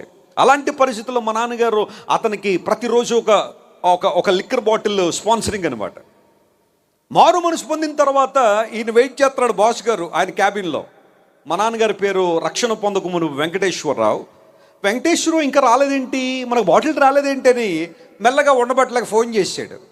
వాళ్ళకి కాల్స్ ఉండగా ఇంటర్కామ్ కాల్స్ ఏదంటే మా నాన్నగారు లిఫ్ట్ చేశారు, వస్తున్నాను క్యాబిన్కి. ఏంటయ్యా మనకు రావాల్సిన బాటిల్ రాలేదు, ఈ రోజు నుండి రాదండి. ఏమైంది, షాప్ ఏమన్నా మూసేశారా? లేదండి, నా బతుకు మారిందండి, నా జీవితం మారింది. ఏసారి ఆ జీవితాన్ని మార్చాడు. అంటే నువ్వు తాగవన్నమాట. నేను తాగనండి. ఇప్పుడు నాకు ముట్టురా. నేను త్రాగనప్పుడు, అది మంచిది కాదన్నప్పుడు మిమ్మల్ని కూడా చేయమని ఎలా చెప్తాను? మీరు కూడా మానేయండి. ఎవరితో మాట్లాడుతున్నావు తెలుసా నువ్వు? బాస్ అంటే నీకు అపహాస్యంగా ఉంది నీకు? నేను అనుకున్నానంటే రేపే నేను కడపకి ట్రాన్స్ఫర్ చేస్తాను. నిన్ను ఎక్కడి నుంచి, విజయవాడ నుంచి ఎక్కడికి? కడప. ప్రయాణాలకే డబ్బులన్నీ అయిపోతాయి. మా నాన్నగారికి ఎక్కడి నుండి వచ్చిందో ఆ ధైర్యం, కడప కాకపోతే కెనడాకి పంపించేయండి అన్నారట. అంత ధైర్యం వచ్చింది. సరే చూస్తాను, ఈ సంగతి నేను తెలుస్తా, వెళ్ళన్నాడు. మా నాన్నగారు ఇంటికి వచ్చారు. ఆయన ముందైతే కడప, కెనడా, కంబోడియా అనే మాటలు మాట్లాడారు, కానీ ఇంటికి వెళ్తే భయం వేసింది. నిజంగా కడప వేసేదే పరిస్థితి ఏంటని. ఇప్పటిదాకా నా శాలరీ అంతా లోకానికి ఖర్చు పెట్టి ఇప్పుడేదో ఇంటికి తీసుకెళ్దాం ఉన్న పరిస్థితుల్లో మళ్ళీ ఈ శోధన. కడప నుండి విజయవాడ వారానికి ఒకసారి వచ్చిన డబ్బులన్నీ అయిపోతాయి, ఏంటి పరిస్థితి అని మా నాన్నగారు 2 రోజులు సెలవు పెట్టి ప్రార్థన చేయడం మొదలుపెట్టారు దేవుని సన్నిధిలో. ప్రభువా, నా పక్షంగా పోరాడయ్యా, నా పక్షంగా ఉన్నవాడు నీవే కదా, నేను నీకోసం నిలబడ్డాను, సత్యం కోసం నిలబడ్డాను, నా పక్షంగా పోరాడు ప్రభు అని 2 రోజులు ప్రార్థన చేసి ఆఫీస్కి వెళ్ళగానే ఒక శుభవార్త ఏంటంటే బాస్కి కడప ట్రాన్స్ఫర్ అయిపోయిందండి. ఎవరైతే కడపేస్తారన్నాడో ఆయనకి ఆర్డర్ వచ్చేసిందంట. ఆ సాయంకాలమే నువ్వు కడపలో జాయిన్ అయిపోవాలి అర్జెంటుగా అనగానే వెళ్ళేటప్పుడు అన్నాడట, వెంకటేశ్వరరావు గారిని అడిగి నేను చెప్పండి అన్నాడట. ఎందుకు అంటే దేవుని బిడ్డలతో కొన్నిసార్లు చెప్పండి అపహాస్యాలు చేయకూడదు. వారి పక్షంగా ఎవరు నిలబడతారట? దేవుడు నిలబడతాడు. విధవరాండ్ర పక్షంగా దేవుడు ఉంటాడు, అనాథ బిడ్డల పక్షంగా దేవుడు ఉంటాడు, పేదల పక్షంగా దేవుడు ఉంటాడు. ఎవరైతే అన్యాయానికి గురవుతున్నారో, నిర్నిమిత్తంగా వేదనకు గురవుతున్నారో వారు పలకగానే ఆయన వారి పక్షంగా నిలబడతాడు. అలాంటి వారి విషయంలో చాలా జాగ్రత్తగా ఉండాలి. రే వీడికి ఎవడూ లేడురా అంటే జాగ్రత్త సుమ, వారి పక్షంగా దేవుడు నిలబడతాడు. వారి వ్యాధ్యభారం దేవుడు భరిస్తే ఆయనకి ఎదురుగా నిలబడి ఏం సాధించగలవు? లేఖనం సెలవిస్తూ ఉంది, కలహప్రియం దగ్గర నువ్వు చిరకాలం ఉన్న నువ్వు కోరుకునేది మాత్రం సమాధానం కోరుకో, ప్రభు నీ జీవితంలో అద్భుతాలు జరుగుతాయి. వెస్లీ గారు ఓకే, బయటంతా బాగానే చెప్పారు, ఇప్పుడు ఫ్యామిలీ దగ్గరికి రండి, ఒకసారి ఈ సంగతి ఏంటో తేల్చండి అని కొంతమంది అడగడానికి రెడీగా ఉన్నారు కదా, అవునా కదా? భార్యాభర్తల మధ్య ఈ రోజుల్లో కొంతమంది గొడవలు ఎలా ఉంటాయంటే ఇండియా పాకిస్తాన్ గొడవల కన్నా భయంకరంగా ఉంటాయి. కొన్ని ఇళ్లలో బద్ధ శత్రువులుగా ఉంటారు. పెళ్లి ప్రమాణాలు ఏం చేస్తారు? జీవితకాలం అంతా నేను ప్రేమిస్తాను, పోషిస్తాను. ఎందుకంటే పెళ్లిలో ఇప్పుడు ప్రమాణం చెప్పకపోతే పెళ్ళి అవ్వదు కాబట్టి పాస్టర్ గారు ఏం చెప్తే అది చెప్పేస్తారు. కానీ ఆ తర్వాతలోని ప్రమాణాలు గుర్తుండవు చాలామందికి. భార్యను పోషిస్తానన్నవాడు పోషించడు, భర్తకు గౌరవిస్తానన్నవాళ్ళు గౌరవించరు. గొడవల గందరగోళాల మధ్య ఫ్యామిలీస్ ఈ రోజున కుటుంబంలో పిల్లలు ఇటు తండ్రికి సపోర్ట్ కావలేక, ఇటు తల్లిని సపోర్ట్ చేయలేక ఆ పిల్లలు భయంకరమైన ఎమోషనల్ ట్రామా గురవుతున్నారట చాలామంది చిన్నపిల్లలు. కారణం ఏంటో తెలుసా? భార్యాభర్తలు దెబ్బలాడుకోవడం వలన. ఇది నేను చెబుతున్న మాట, సైకియాట్రిస్టులు చెబుతున్న మాట. ఏ కుటుంబంలో అయితే నిరంతరాయంగా భార్యాభర్తల మధ్య దెబ్బలాటలు అవుతుంటాయో ఆ పిల్లల మానసిక పరిస్థితి చాలా దౌర్భాగ్యంగా ఉంది. వాళ్ళని ఏ సైకియాట్రిస్టులు బాగు చేయలేకపోతే డిప్రెషన్, యాంగ్జైటీ, ఓసిడీలోకి వెళ్ళిపోతున్నారు చాలామంది చిన్నపిల్లల. కారణం వారి ముందున్న ఒక చెడ్డ మాదిరి. భార్యాభర్తలు ప్రతిరోజు ప్రతి చిన్నదానికి కోప్పడమే, దెబ్బలాడుకోవడమే. ఉందా అలాంటి పరిస్థితి నీ జీవితంలో? ప్రభువుని మధ్యలో పెట్టు, భార్యాభర్తలు ఇద్దరు కలిసి ప్రార్థన చేయండి, దేవుని వాక్యం ద్వారా గైడ్ చేయబడండి, వాక్యానుసారమైన సంఘంలో మీరు నాటబడండి, వాక్యం ద్వారా సవాలు చేయబడండి. మీ కుటుంబాన్ని దేవుడు కాపాడుతాడు, భద్రపరుస్తాడు. అలా కాని పక్షంలో భయంకరమైన కార్యాలు కుటుంబంలో జరగడానికి ఈ రోజున కారణం ప్రార్థనలేమి, వాక్యము లేక కుటుంబాలు విచ్ఛిన్నమైపోతున్నాయి. ఏ కుటుంబ వ్యవస్థనైతే దేవుడు చాలా అద్భుతంగా తీర్చిదిద్దాడో దాన్నే అపవాది ఈ రోజున కొలాప్స్ చేయాలని ప్రయత్నం చేస్తున్నాడు. భార్యాభర్తలు ఏవో చిన్న మనస్పర్ధలు ఉండొచ్చు. మైక్రో అండ్ మ్యాక్రో అనే 2 మాటలు మీకు తెలుసు కదా. మైక్రో ఆర్గ్యుమెంట్స్ పర్లా, చిన్న ఆర్గ్యుమెంట్లు కుటుంబంలో ప్రతి కుటుంబంలో ఉంటాయి. ఉదయాన్నే లేచిన తర్వాత కొంచెం కాఫీలో కొన్నిసార్లు చెప్పండి ఆ షుగర్ ఎక్కువ అవ్వచ్చు. దానికోసం నువ్వు ఆ కాఫీ, వేడివేడి కాఫీ నీ భార్య ముఖం మీద విసిరి కొట్టాలని ఏమీ లేదు. కొంచెం షుగర్ ఎక్కువైపోయిందమ్మా, కొంచెం మిల్క్ కలుపు, లేకపోతే మరలా పెట్టుకురా అని అంటే అక్కడ గొడవ ఏమీ లేదు. కొంతమంది భర్తలు ఉంటారు, షుగర్ ఎక్కువైపోగానే ఆ కాఫీ ఏం చేస్తారు? ఆ భార్య మీద విసిరేస్తారు, మొహం గాలిపోద్ది. కాఫీ 10 రూపాయలు, ఇప్పుడు ఆమెను హాస్పిటల్ తీసుకెళ్తే ఎంత అయింది? 1,00,000 రూపాయలు. కొన్ని కుటుంబాలు ఇలాంటి పరిస్థితులే. మ్యాక్రో ఆర్గ్యుమెంట్స్ అంటే అర్థం ఏంటంటే పెద్ద గొడవలు, పెద్ద ఆర్గ్యుమెంట్లు ప్రతి చిన్నదానికి. కొన్ని కుటుంబాల్లో నేను పర్సనల్గా గమనించింది అంటే భార్యాభర్తలు బాగానే ఉంటున్నారు, ఆ వెనకాల ఉంటారు చూసారా, వాళ్ళ దగ్గర నుండి గొడవలు వస్తాయి. వాళ్ళు ఎవరైనా కావచ్చు, ఇటు భర్త తరపున తల్లిదండ్రులన్నా ఉండొచ్చు, భార్య తరపున తల్లిదండ్రులైనా ఉండొచ్చు. వారు కొన్నిసార్లు ఆ క్యాటలిస్ట్గా వర్క్ చేస్తుంటారు వీళ్ళిద్దరి మధ్య గొడవలు పెట్టడానికి. నీ భర్తను డామినేట్ చేసే, అతన్ని అసలు ఏం చేయనివ్వతో నిలబడినవ్వకో, కూర్చొనివ్వకో, ప్రూవ్ చేయి, ఫెమినిజం అంటారు. ఇంకేం రెచ్చిపోతూ ఉంటుంది ఇంట్లో. మాట్లాడితే భర్త మీద విరుసుపడతా ఉంటుంది. ఏమన్నంటే కేసు పెట్టేస్తాను జాగ్రత్త అంటుంది. కేసు పెట్టి ఎవరిని పోషిస్తావమ్మో నువ్వు? అటు పోలీసు వాళ్ళని లాయర్లను పోషించి తప్ప ఏముంది? సరి చేసుకుంటే సరిపోయేది కదా. ఇల్లు దాటి గొడవ బయటికి వెళ్ళిందంటే జాగ్రత్త సుమా, ఆ గొడవ అపహాస్యం అయిపోద్ది. ప్రజలందరూ నీకు ఇవ్వాల్సిన విలువ ఎవరిక గుట్టు కుటుంబంలోనే ఉండాలా, అంతేకాని గడప దాటి బయటికి తీసుకురాకండి ఆ గొడవలో. కొంతమంది స్త్రీలు బుద్ధిహీనులుగా ఉండి ఇదే పని, గొడవ అంతా ప్రతిసారి ఇంటి బయటికి తీసుకొచ్చి మెగాఫోన్లు మైక్రోఫోన్లు ఏమైనా ఉంటే వాటిల్లో లోకం అంతా చెప్తాను, నా భర్త ఇలాంటోడండి అలాంటోడని. అంటే అప్పుడు వినేటప్పుడు బాగా ఎంటర్టైన్గా వింటారు ప్రజలందరూ. ఆ తర్వాత నీకన్నా ఘోరంగా నీ భర్తను ఆడుకుంటారు. ఇదే జరుగుతుంది చాలా కుటుంబాల్లో. భార్యను నిష్ఠూర పెట్టే వాళ్ళు చాలామంది ఉంటారు. అంటాడు, నీ ముఖం ఎప్పుడైనా అద్దంలో చూసుకున్నావా అంటాడు. ఈయనేదో విశ్వసుందరులాగా ఉన్నట్టు రాత్రి లైట్లు అరిపోతే కనబడ్డ ఇంట్లో. భార్యనేమంటాడు, అద్దంలో చూసుకున్నావా? నువ్వు చూసుకున్నావా ఎప్పుడైనా? ఒకళ్ళనే ముందు ఎప్పుడైనా నువ్వు పరిశీలన చేసావా? నిష్ఠూర పడతా ఉంటాడు. నేను కాబట్టి చేసుకున్నాను కానీ మరి ఎవడైనా చేసుకుంటాడా నిన్ను అంటాడు. ఆమె అదే మాట అంటే నీకు బాధ కలగదా? నువ్వు కాబట్టి చేసుకున్నావా? అదేనా నువ్వు నీ భార్యకి ఇచ్చే విలువ? Treat your wife as a gift of God. Hallelujah. నీ భార్యను దేవుని బహుమానంగా ట్రీట్ చేయండి, దేవుడి కుటుంబాన్ని ఆశీర్వదిస్తాడు. నీ భర్తను దేవుని బహుమానంగా ట్రీట్ చేయండి, ప్రభు మిమ్మల్ని దీవిస్తాడు, ఆశీర్వదిస్తాడు. భార్య భర్తల మధ్య గొడవలు. ఒకసారి మా నాన్నగారు పల్లెటూరులో వాక్యం చెప్పడానికి ఆహ్వానించబడి ఈ మాట చెప్పి నేను 3వ పాయింట్లోకి వస్తాను, జాగ్రత్త వినండి. ఆ వాక్యం చెప్పడానికి వెళ్ళిన తర్వాత మా నాన్నగారు ఉదయాన్నే లేచి ఒకసారి మేడ మీదకి వద్దాం, పల్లెటూరు వాతావరణం కదా, చక్కని గాలి పీల్చుకుందాం అని చెప్పి పైకి వచ్చారు. రాగానే ఒక చిత్రమైన సంఘటన ఆ గ్రామంలో చోటు చేసుకుంది. అదేంటంటే ఒక వీధి, ఆ వీధికి అవతల ఒక ఇల్లు, యువతలో ఒక ఇల్లు ఉంది. రెండు ఒకేలాగా ఉన్నాయి, సేమ్ ఎలివేషన్, సేమ్ కలర్స్, అంతా ఒకటే. ఇద్దరు అన్నదమ్ములు కట్టుకుంటే ఆ బిల్డింగ్స్ ఎలా ఉంటాయి, పక్క పక్కన కట్టుకుంటారో చూసారా, అలా ఉన్నాయి. అరే బాగున్నాయి, వీధికి అవతల ఒక ఇల్లు, వీధికి యువతల ఇల్లు సేమ్ టు సేమ్ ఉన్నాయి అని చెప్పి మా నాన్నగారు అలా చూస్తుంటే ఇప్పుడు అసలైన చిత్రం ఇప్పుడు స్టార్ట్ అయింది. గబగబా ఈ డాబాలో ఒక ఆమె పైకి వచ్చింది మేడ మీదకి. ఆ మేడ మీద నుండి ఆ మేడ మీదకి ఒక ఆయన వచ్చాడు. ఆయన అక్కడి నుంచి తిడతాడు, ఇవి ఇక్కడి నుంచి తిడుతుంది. ఇద్దరు తిట్టుకుంటున్నారు. అరగంట సేపు తిట్టుకున్న తర్వాత మళ్ళీ రేపు కలుద్దాం అని చెప్పి ఆయనేమో ఆయనకే ఇంట్లోకి వెళ్ళిపోయి ఏమేమి ఈయనకి ఇంట్లోకి వచ్చింది. అప్పుడు మా నాన్నగారికి అర్థం కాలేదు ఏంటిది అని ఆ ఆర్గనైజర్ని పిలిచి, బ్రదరు ఏంటా, ఈమెమో ఎక్కడికి వచ్చిందా, ఆయనేమో అక్కడికి వచ్చారు. ఇద్దరు అరగంట సేపు ఏదో ఎవరో జాబ్ ఇచ్చినట్టుగా తిట్టేసుకుని మళ్ళీ ఎవరింట్లోకి వాళ్ళు వెళ్ళిపోయారు. ఏంటి సంగతి అంటే ఆయన అన్నాడు, వాళ్ళిద్దరూ ఒకప్పుడు భార్యాభర్తలండి, దెబ్బలాడుకుని విడిపోయారండి. పోనీ విడిపోయామో దూరంగా ఉన్నారంటే లేరండి. ఆయన అక్కడ స్థలం కొన్నాడు, నేను ఇక్కడ కొన్నదండి. ఆయనకి ఇల్లు కట్టాడు, ఈ ఇల్లు కట్టిందండి.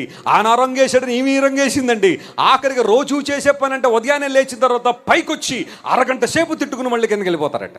అది వారి దినచర్యలో ఒక భాగం అయిపోయిందట. ఎన్ని కుటుంబాలు లేవండి ఇలా? దినచర్యలో భాగం దెబ్బలాడకపోతే నిద్ర పట్టదండి అన్నట్టుగా కుటుంబాల్లో. ఎందుకంటే అక్కడ ప్రభువు లేడు. God is looking for Christ-centered families today. క్రీస్తు కేంద్రితమైన కుటుంబంగానే ఉంటే పరలోకపు నమూనాగా నీ కుటుంబం ఉంటుంది. చప్పట్లు కూడా దేవుని మహిమపరచండి. హల్లెలూయా. అదే క్రీస్తు ప్రభు లేకపోతే నరకానికి నీ కుటుంబానికి పెద్ద తేడా ఏమీ లేదు. వ్యాజ్యభారం ఉందా, పెట్టాయి దేవుని మీద వేసాయి. ప్రభు నా భారాన్ని భరించువాడు నీవు.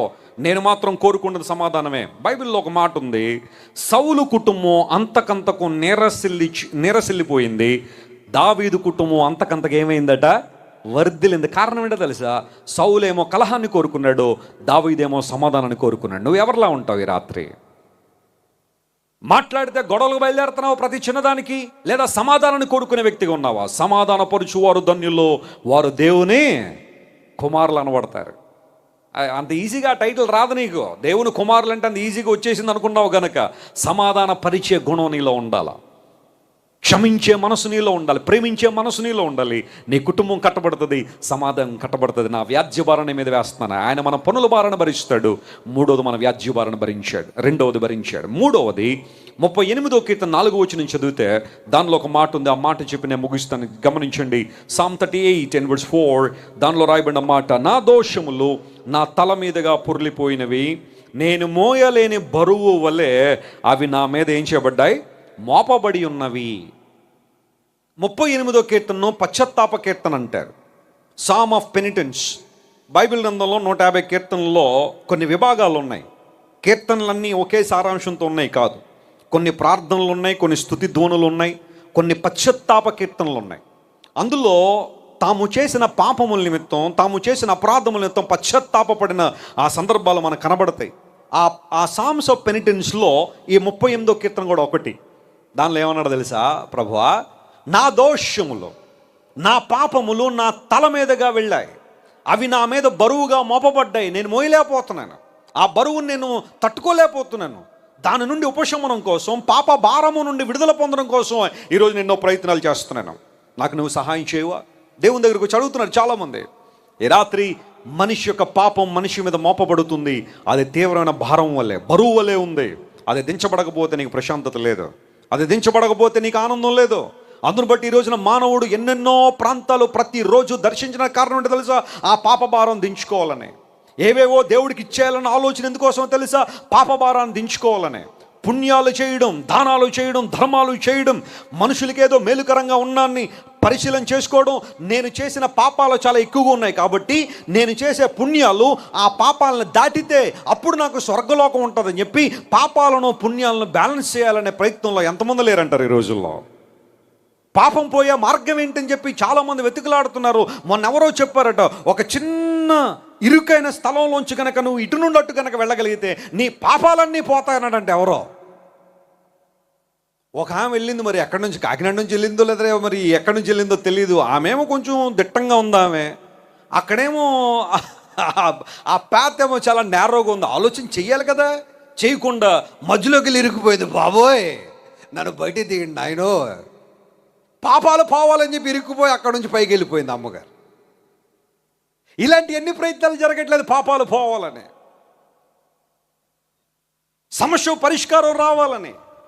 మొన్న ఎక్కడో చూస్తున్నాడు, ఒక ఆమె అంటుంది, భార్యాభర్తల మధ్య సమస్య కనుకుంటే వాళ్ళిద్దరి పెళ్లి ఫోటో కానీ లేదా వాళ్ళిద్దరున్న ఫోటో కానీ ఒక డాబర్ తేనెలో ముంచి, ఏమన్నా ఫోటో ఎక్కడ ముంచాలట, డాబర్ తేనెలో ముంచి మీ ఇంటి బెడ్రూమ్లో పడమర దిశగా ఆ తేనె బాటిల్ని పెడితే మీ కుటుంబ సమస్యలన్నీ సమసిపోతాయని చెప్పింది. మరి డాబర్ తేనె అడ్వర్టైజ్మెంట్ ఏంటో మనకైతే తెలియదు, కానీ ఫ్యామిలీ ఫోటో పెట్టుకెళ్ళి తేనెలో ముంచుతానట కుటుంబ సమస్యలు ఏమైపోతాయట. నువ్వు వినలేగానే ఇలాంటివి చెప్పడానికి చాలామంది ఉన్నారు.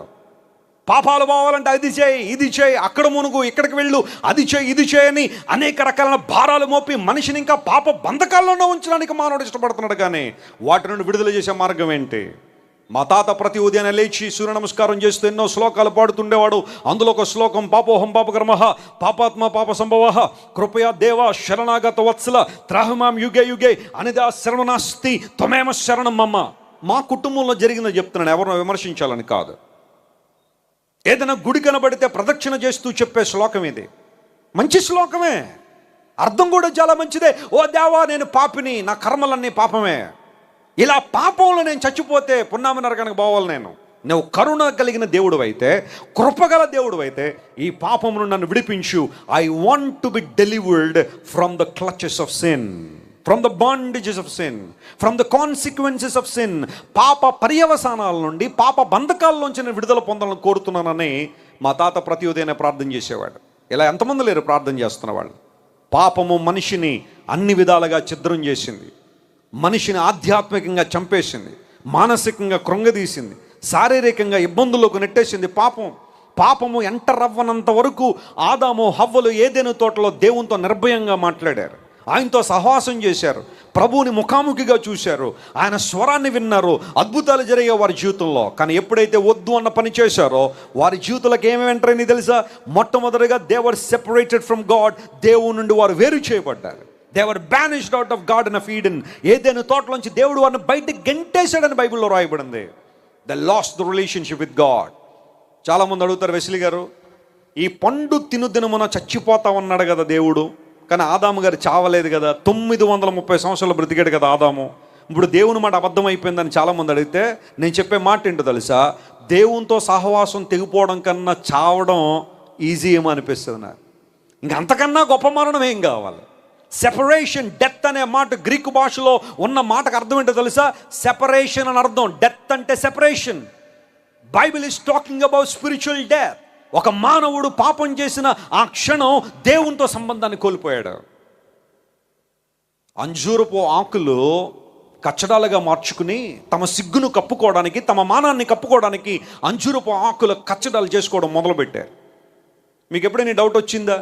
ఆదామవ్వలు తిన్న పండు ఏంటండి అని చాలామంది అడుగుతుంటారు నన్ను. దాని గురించిన డీటెయిల్స్ పెద్దగా బైబిల్లో లేవు. దాని గురించి మనం తర్జన పడిపోయాల్సిన అవసరం కూడా లేదు. కొన్ని దేవుడు ఆయన వెలుగులోని తీసుకొచ్చాడు, కొన్ని అలా దేవుడు ఉంచాడు. అయితే ఆ పండు ఏంటి అంటే, చాలామంది బైబిల్ పండితులు నిర్ధారించింది ఏంటంటే, ఏ చెట్టు కింద అయితే వారు ఆ ఆకులు తీసుకుని కుట్టుకున్నారో బహుశా ఆ చెట్టు పండు అయ్యి ఉండొచ్చు, అంజూరు పండు అయ్యి ఉండొచ్చు అని చాలామంది బైబిల్ పండితులకు అభిప్రాయం. కానీ యూజువల్గా ఎక్కడైనా చిత్రపటాల్లో ఆదామవ్వలు తింటుంది యాపిల్ పండుగ చిత్రీకరిస్తారు, కానీ అది ఒక అంజూరు పండు అయ్యి ఉండొచ్చు అని బైబిల్ పండితుల అభిప్రాయం. ఆ అంజూరపు ఆకులే ఏ చెట్టు కింద అయితే వాళ్ళు పాపం చేశారో ఆ ఆకులు తీసుకుని కప్పుకోవడానికి ప్రయత్నం చేశారు. పాపాన్ని కప్పుకోవడానికి మానవుడు చేస్తున్న ప్రయత్నాలు ఇవే. అంజూరపు కచ్చడాలు కట్టుకోవడం అంటే రకరకాల పుణ్యకార్యాలు, దాన ధర్మాలు, తపజపాలు, ప్రార్థనలు, అవి ఇవి ఇన్ని చేసి అంజూరపు ఆకులు కట్టుకుని నేను బాగానే ఉన్నానుగా, కప్పబడ్డాను కదా అని చాలామంది అనుకుంటున్నారు. కానీ అది నిజంగా పరిష్కరించబడిన సమస్య. అయితే యేసు క్రీస్తు ప్రభు వారు చేసిన పని ఏంటో తెలుసా?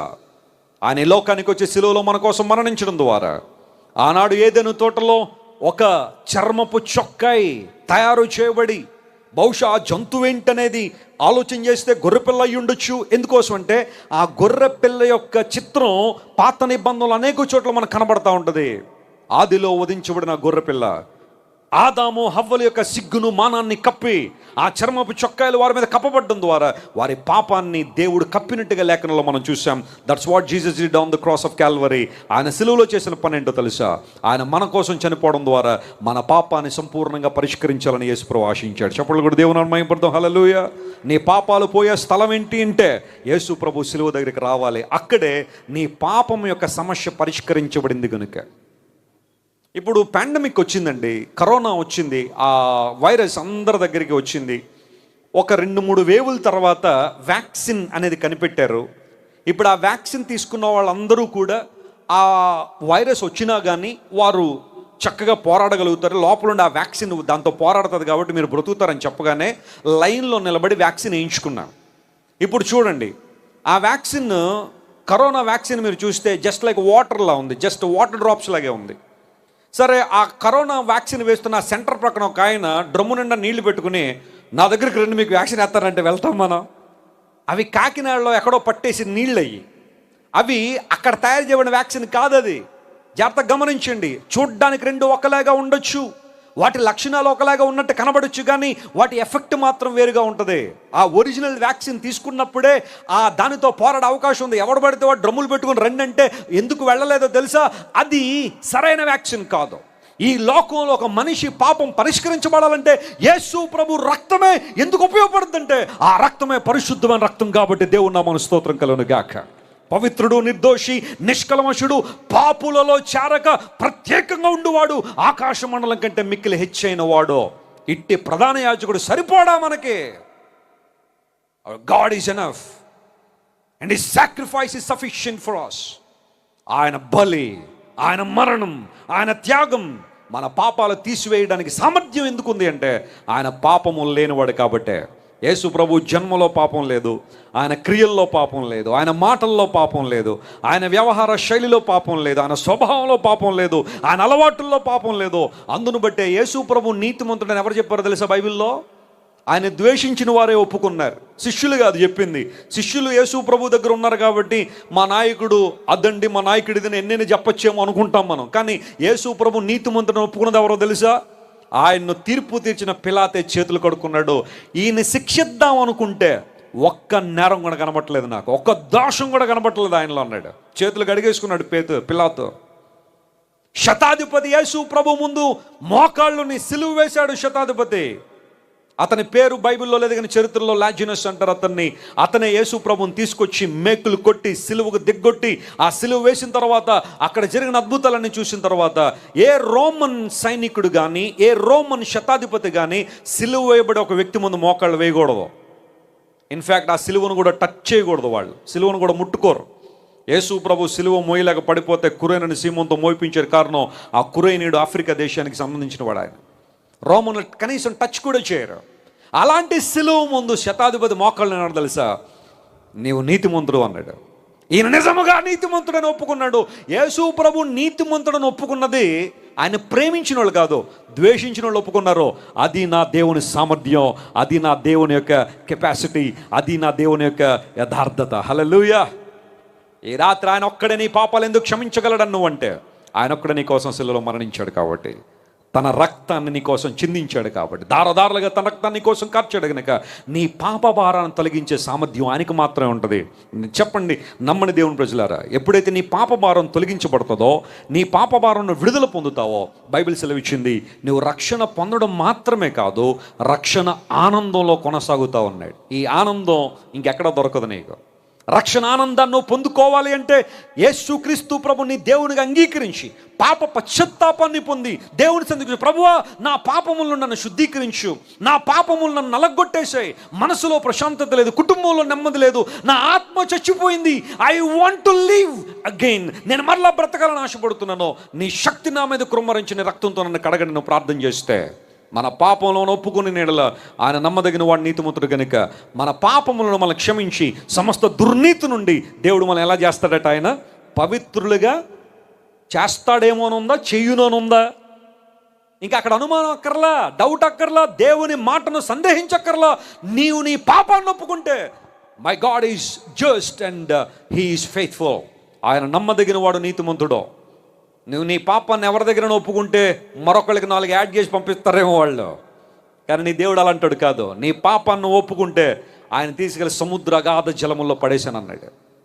అగాధ జలముల్లో కొన్ని ఓడలు కానీ లేదా విమానాలు కానీ సముద్రంలో కూలిపోతే ఆ డీప్ వాటర్స్లోకి వెళ్ళిపోతానట. ఒక పేపర్ని మనం ఇలా క్రష్ చేస్తే, ఒక కాగితాన్ని మనం ఇలా క్రష్ చేస్తే ఎలా నలిగిపోద్దో, పెద్ద పెద్ద ఓడలు విమానాలు ఆ డీప్ వాటర్స్లో అలా ముక్కలైపోతాయట, పిండి అయిపోతాయట. అవన్నీ మళ్ళీ కనబడవు, కొన్నిసార్లు జాడ కూడా ఉండదట.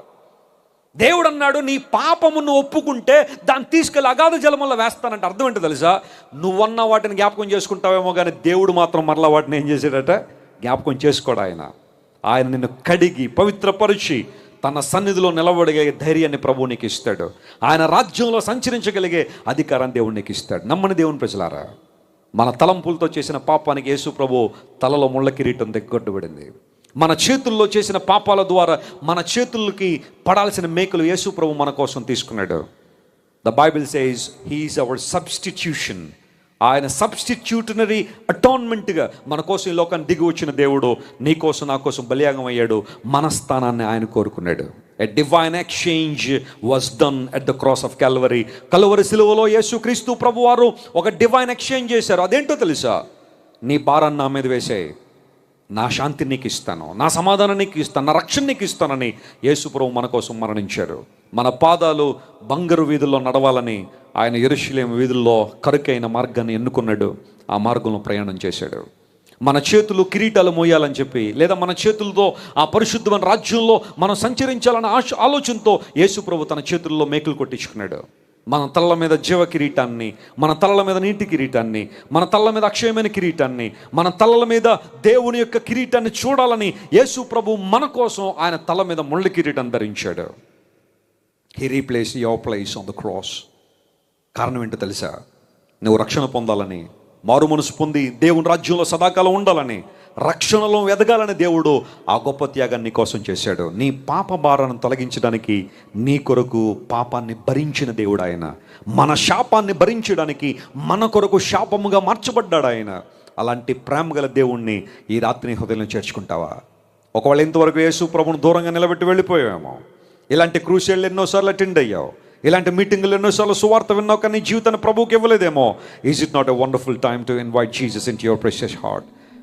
ఈ రాత్రి నీ హృదయంలోనికి యేసు ప్రభువును అంగీకరించడానికి, ఆయన చేర్చుకోవడానికి ఇది ఒక అద్భుతమైన సమయం కాదా? ప్రభు నిన్ను పిలుస్తున్నాడు, చేతులు చాపి, జాలిగల చేతులు చాపి. Can you come to me? I would like to give you peace, I would like to give you salvation. రక్షణ నీకు ఇస్తాను, అక్షయత నీకు ఇస్తాను, నిత్య జీవాన్ని నీకు ఇస్తానని ప్రేమతో పిలుస్తున్న యేసయ్య దగ్గర మనం వద్దామా?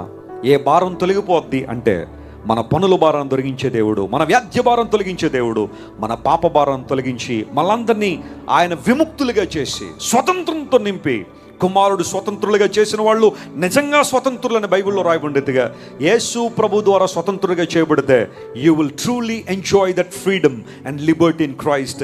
క్రీస్తు ప్రభు ద్వారా నీకు ఇవ్వబడిన స్వేచ్ఛ, స్వాతంత్రాన్ని నువ్వు సంపూర్ణంగా అనుభవిస్తావు. ఈ రాత్రి వస్తావు, నీ జీవితాన్ని ప్రభుకి ఇస్తావా? నీ పాపం విషయం పశ్చాత్తాపడతావా? నీ బ్రతుకుని యేసయ్యకి అప్పగిస్తావా? ప్రభువు నిన్ను పిలుస్తున్నాడు. అందరూ లేచి నిలబడి ప్రార్థన చేద్దాం. Shall you all stand together tonight? ఇంతవరకు ప్రభువు మాట్లాడిన ప్రతి మాటను మన హృదయాల్లో భద్రం చేసుకుని ఆయన వైపు మనం తిరుగుదాం. Let us all look unto Jesus. అవునయ్యా, నా భారాన్ని భరించడానికి ఈ లోకానికి వచ్చిన దేవుడు ప్రభువా. మనుషులైతే నా మీద భారాలు పెట్టి వెళ్ళిపోయారు, ఇంకా ఇంకా నన్ను కృంగదీశారు, నన్ను బాధ పెట్టారు. కానీ thank you lord for bearing my burdens and lifting up my burdens in my life. నా భారాలు తొలగించే దేవుడు గనుక నీకు స్తోత్రాలని ప్రతి ఒక్కరు దేవుని వైపు మనం చూద్దాం. మన పాప భారాన్ని తొలగించడానికే యేసు ప్రభు సిలువ మీద మన కోసం మరణించారు. మనం నీతిమంతులుగా చేయబడినట్లుగా యేసు ప్రభు సిలువ మీద మరణించి 3వ రోజున మరణాన్ని జయించి తిరిగి లేచి పునరుత్థానుడయ్యాడు. ఉచితంగా మనం నీతిమంతులుగా తీర్చబడాలని దేవునికి ఆలోచన. ఒకవేళ ఇంకా నీ పాపం ద్వారా ఛిద్రం చేయబడి నీ ఆత్మ, మనస్సు, శరీరము గాయపరచబడి ఇబ్బందులు పాలే అదే జీవితాన్ని ప్రేమించి అక్కడే ఉంటావా? కానీ రాత్రి యేసయ్య పిలుస్తుంటే ఆ పిలుపుకు లోబడతావా? ఆలోచన చేయి. G major, G major. అందరూ ప్రభు వైపు మనం చూద్దాం. హల్లెలూయా. ఎంత పాపినైనను ప్రభువు చేర్చుకొనును. ఎంత పాపినైనను ప్రభువు చేర్చుకొనును. ఇది ఏ సమయము యేసునొద్దకు వచ్చి నీ పాపములను ఒప్పుకొనుము. ఇది ఏ సమయము యేసునొద్దకు వచ్చి నీ పాపములను ఒప్పుకొనుము. రమ్మను చున్నాడు నిన్ను ప్రభు యేసు. వాంఛాతన కరములు చాపి రమ్మను చున్నాడు. వాంఛాతన కరములు చాపి పిలచుచున్నాడు.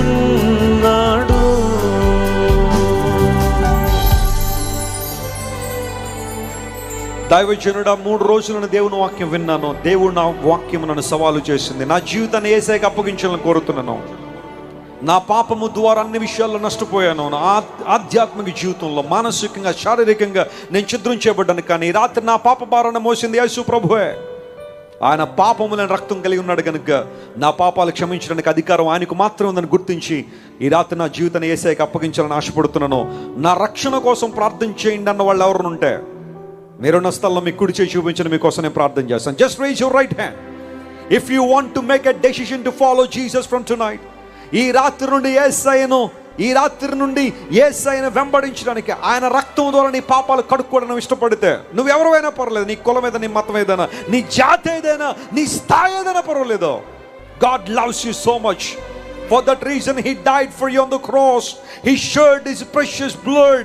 తన రక్తాన్ని నీ కోసం కార్చిన యేసయ్య ప్రతి శాపాన్ని, ప్రతి దోషాన్ని, ప్రతి అక్రమాన్ని, ప్రతి అతిక్రమాన్ని తొలగించగలిగే సామర్థ్యం కలిగిన యేసయ్యకి రాత్రి నీ జీవితాన్ని అప్పగించగలిగితే your life will never be the same again.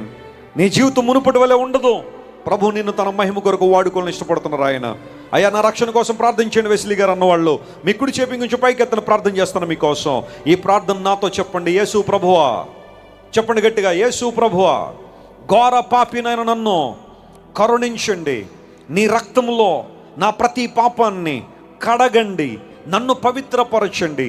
ఈ రోజు నుండి నీ సాక్షిగా జీవించడానికి ఇష్టపడుతున్నాను.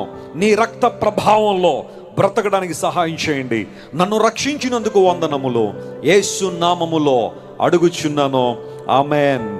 గట్టిగా చెప్పండి ఆమెన్.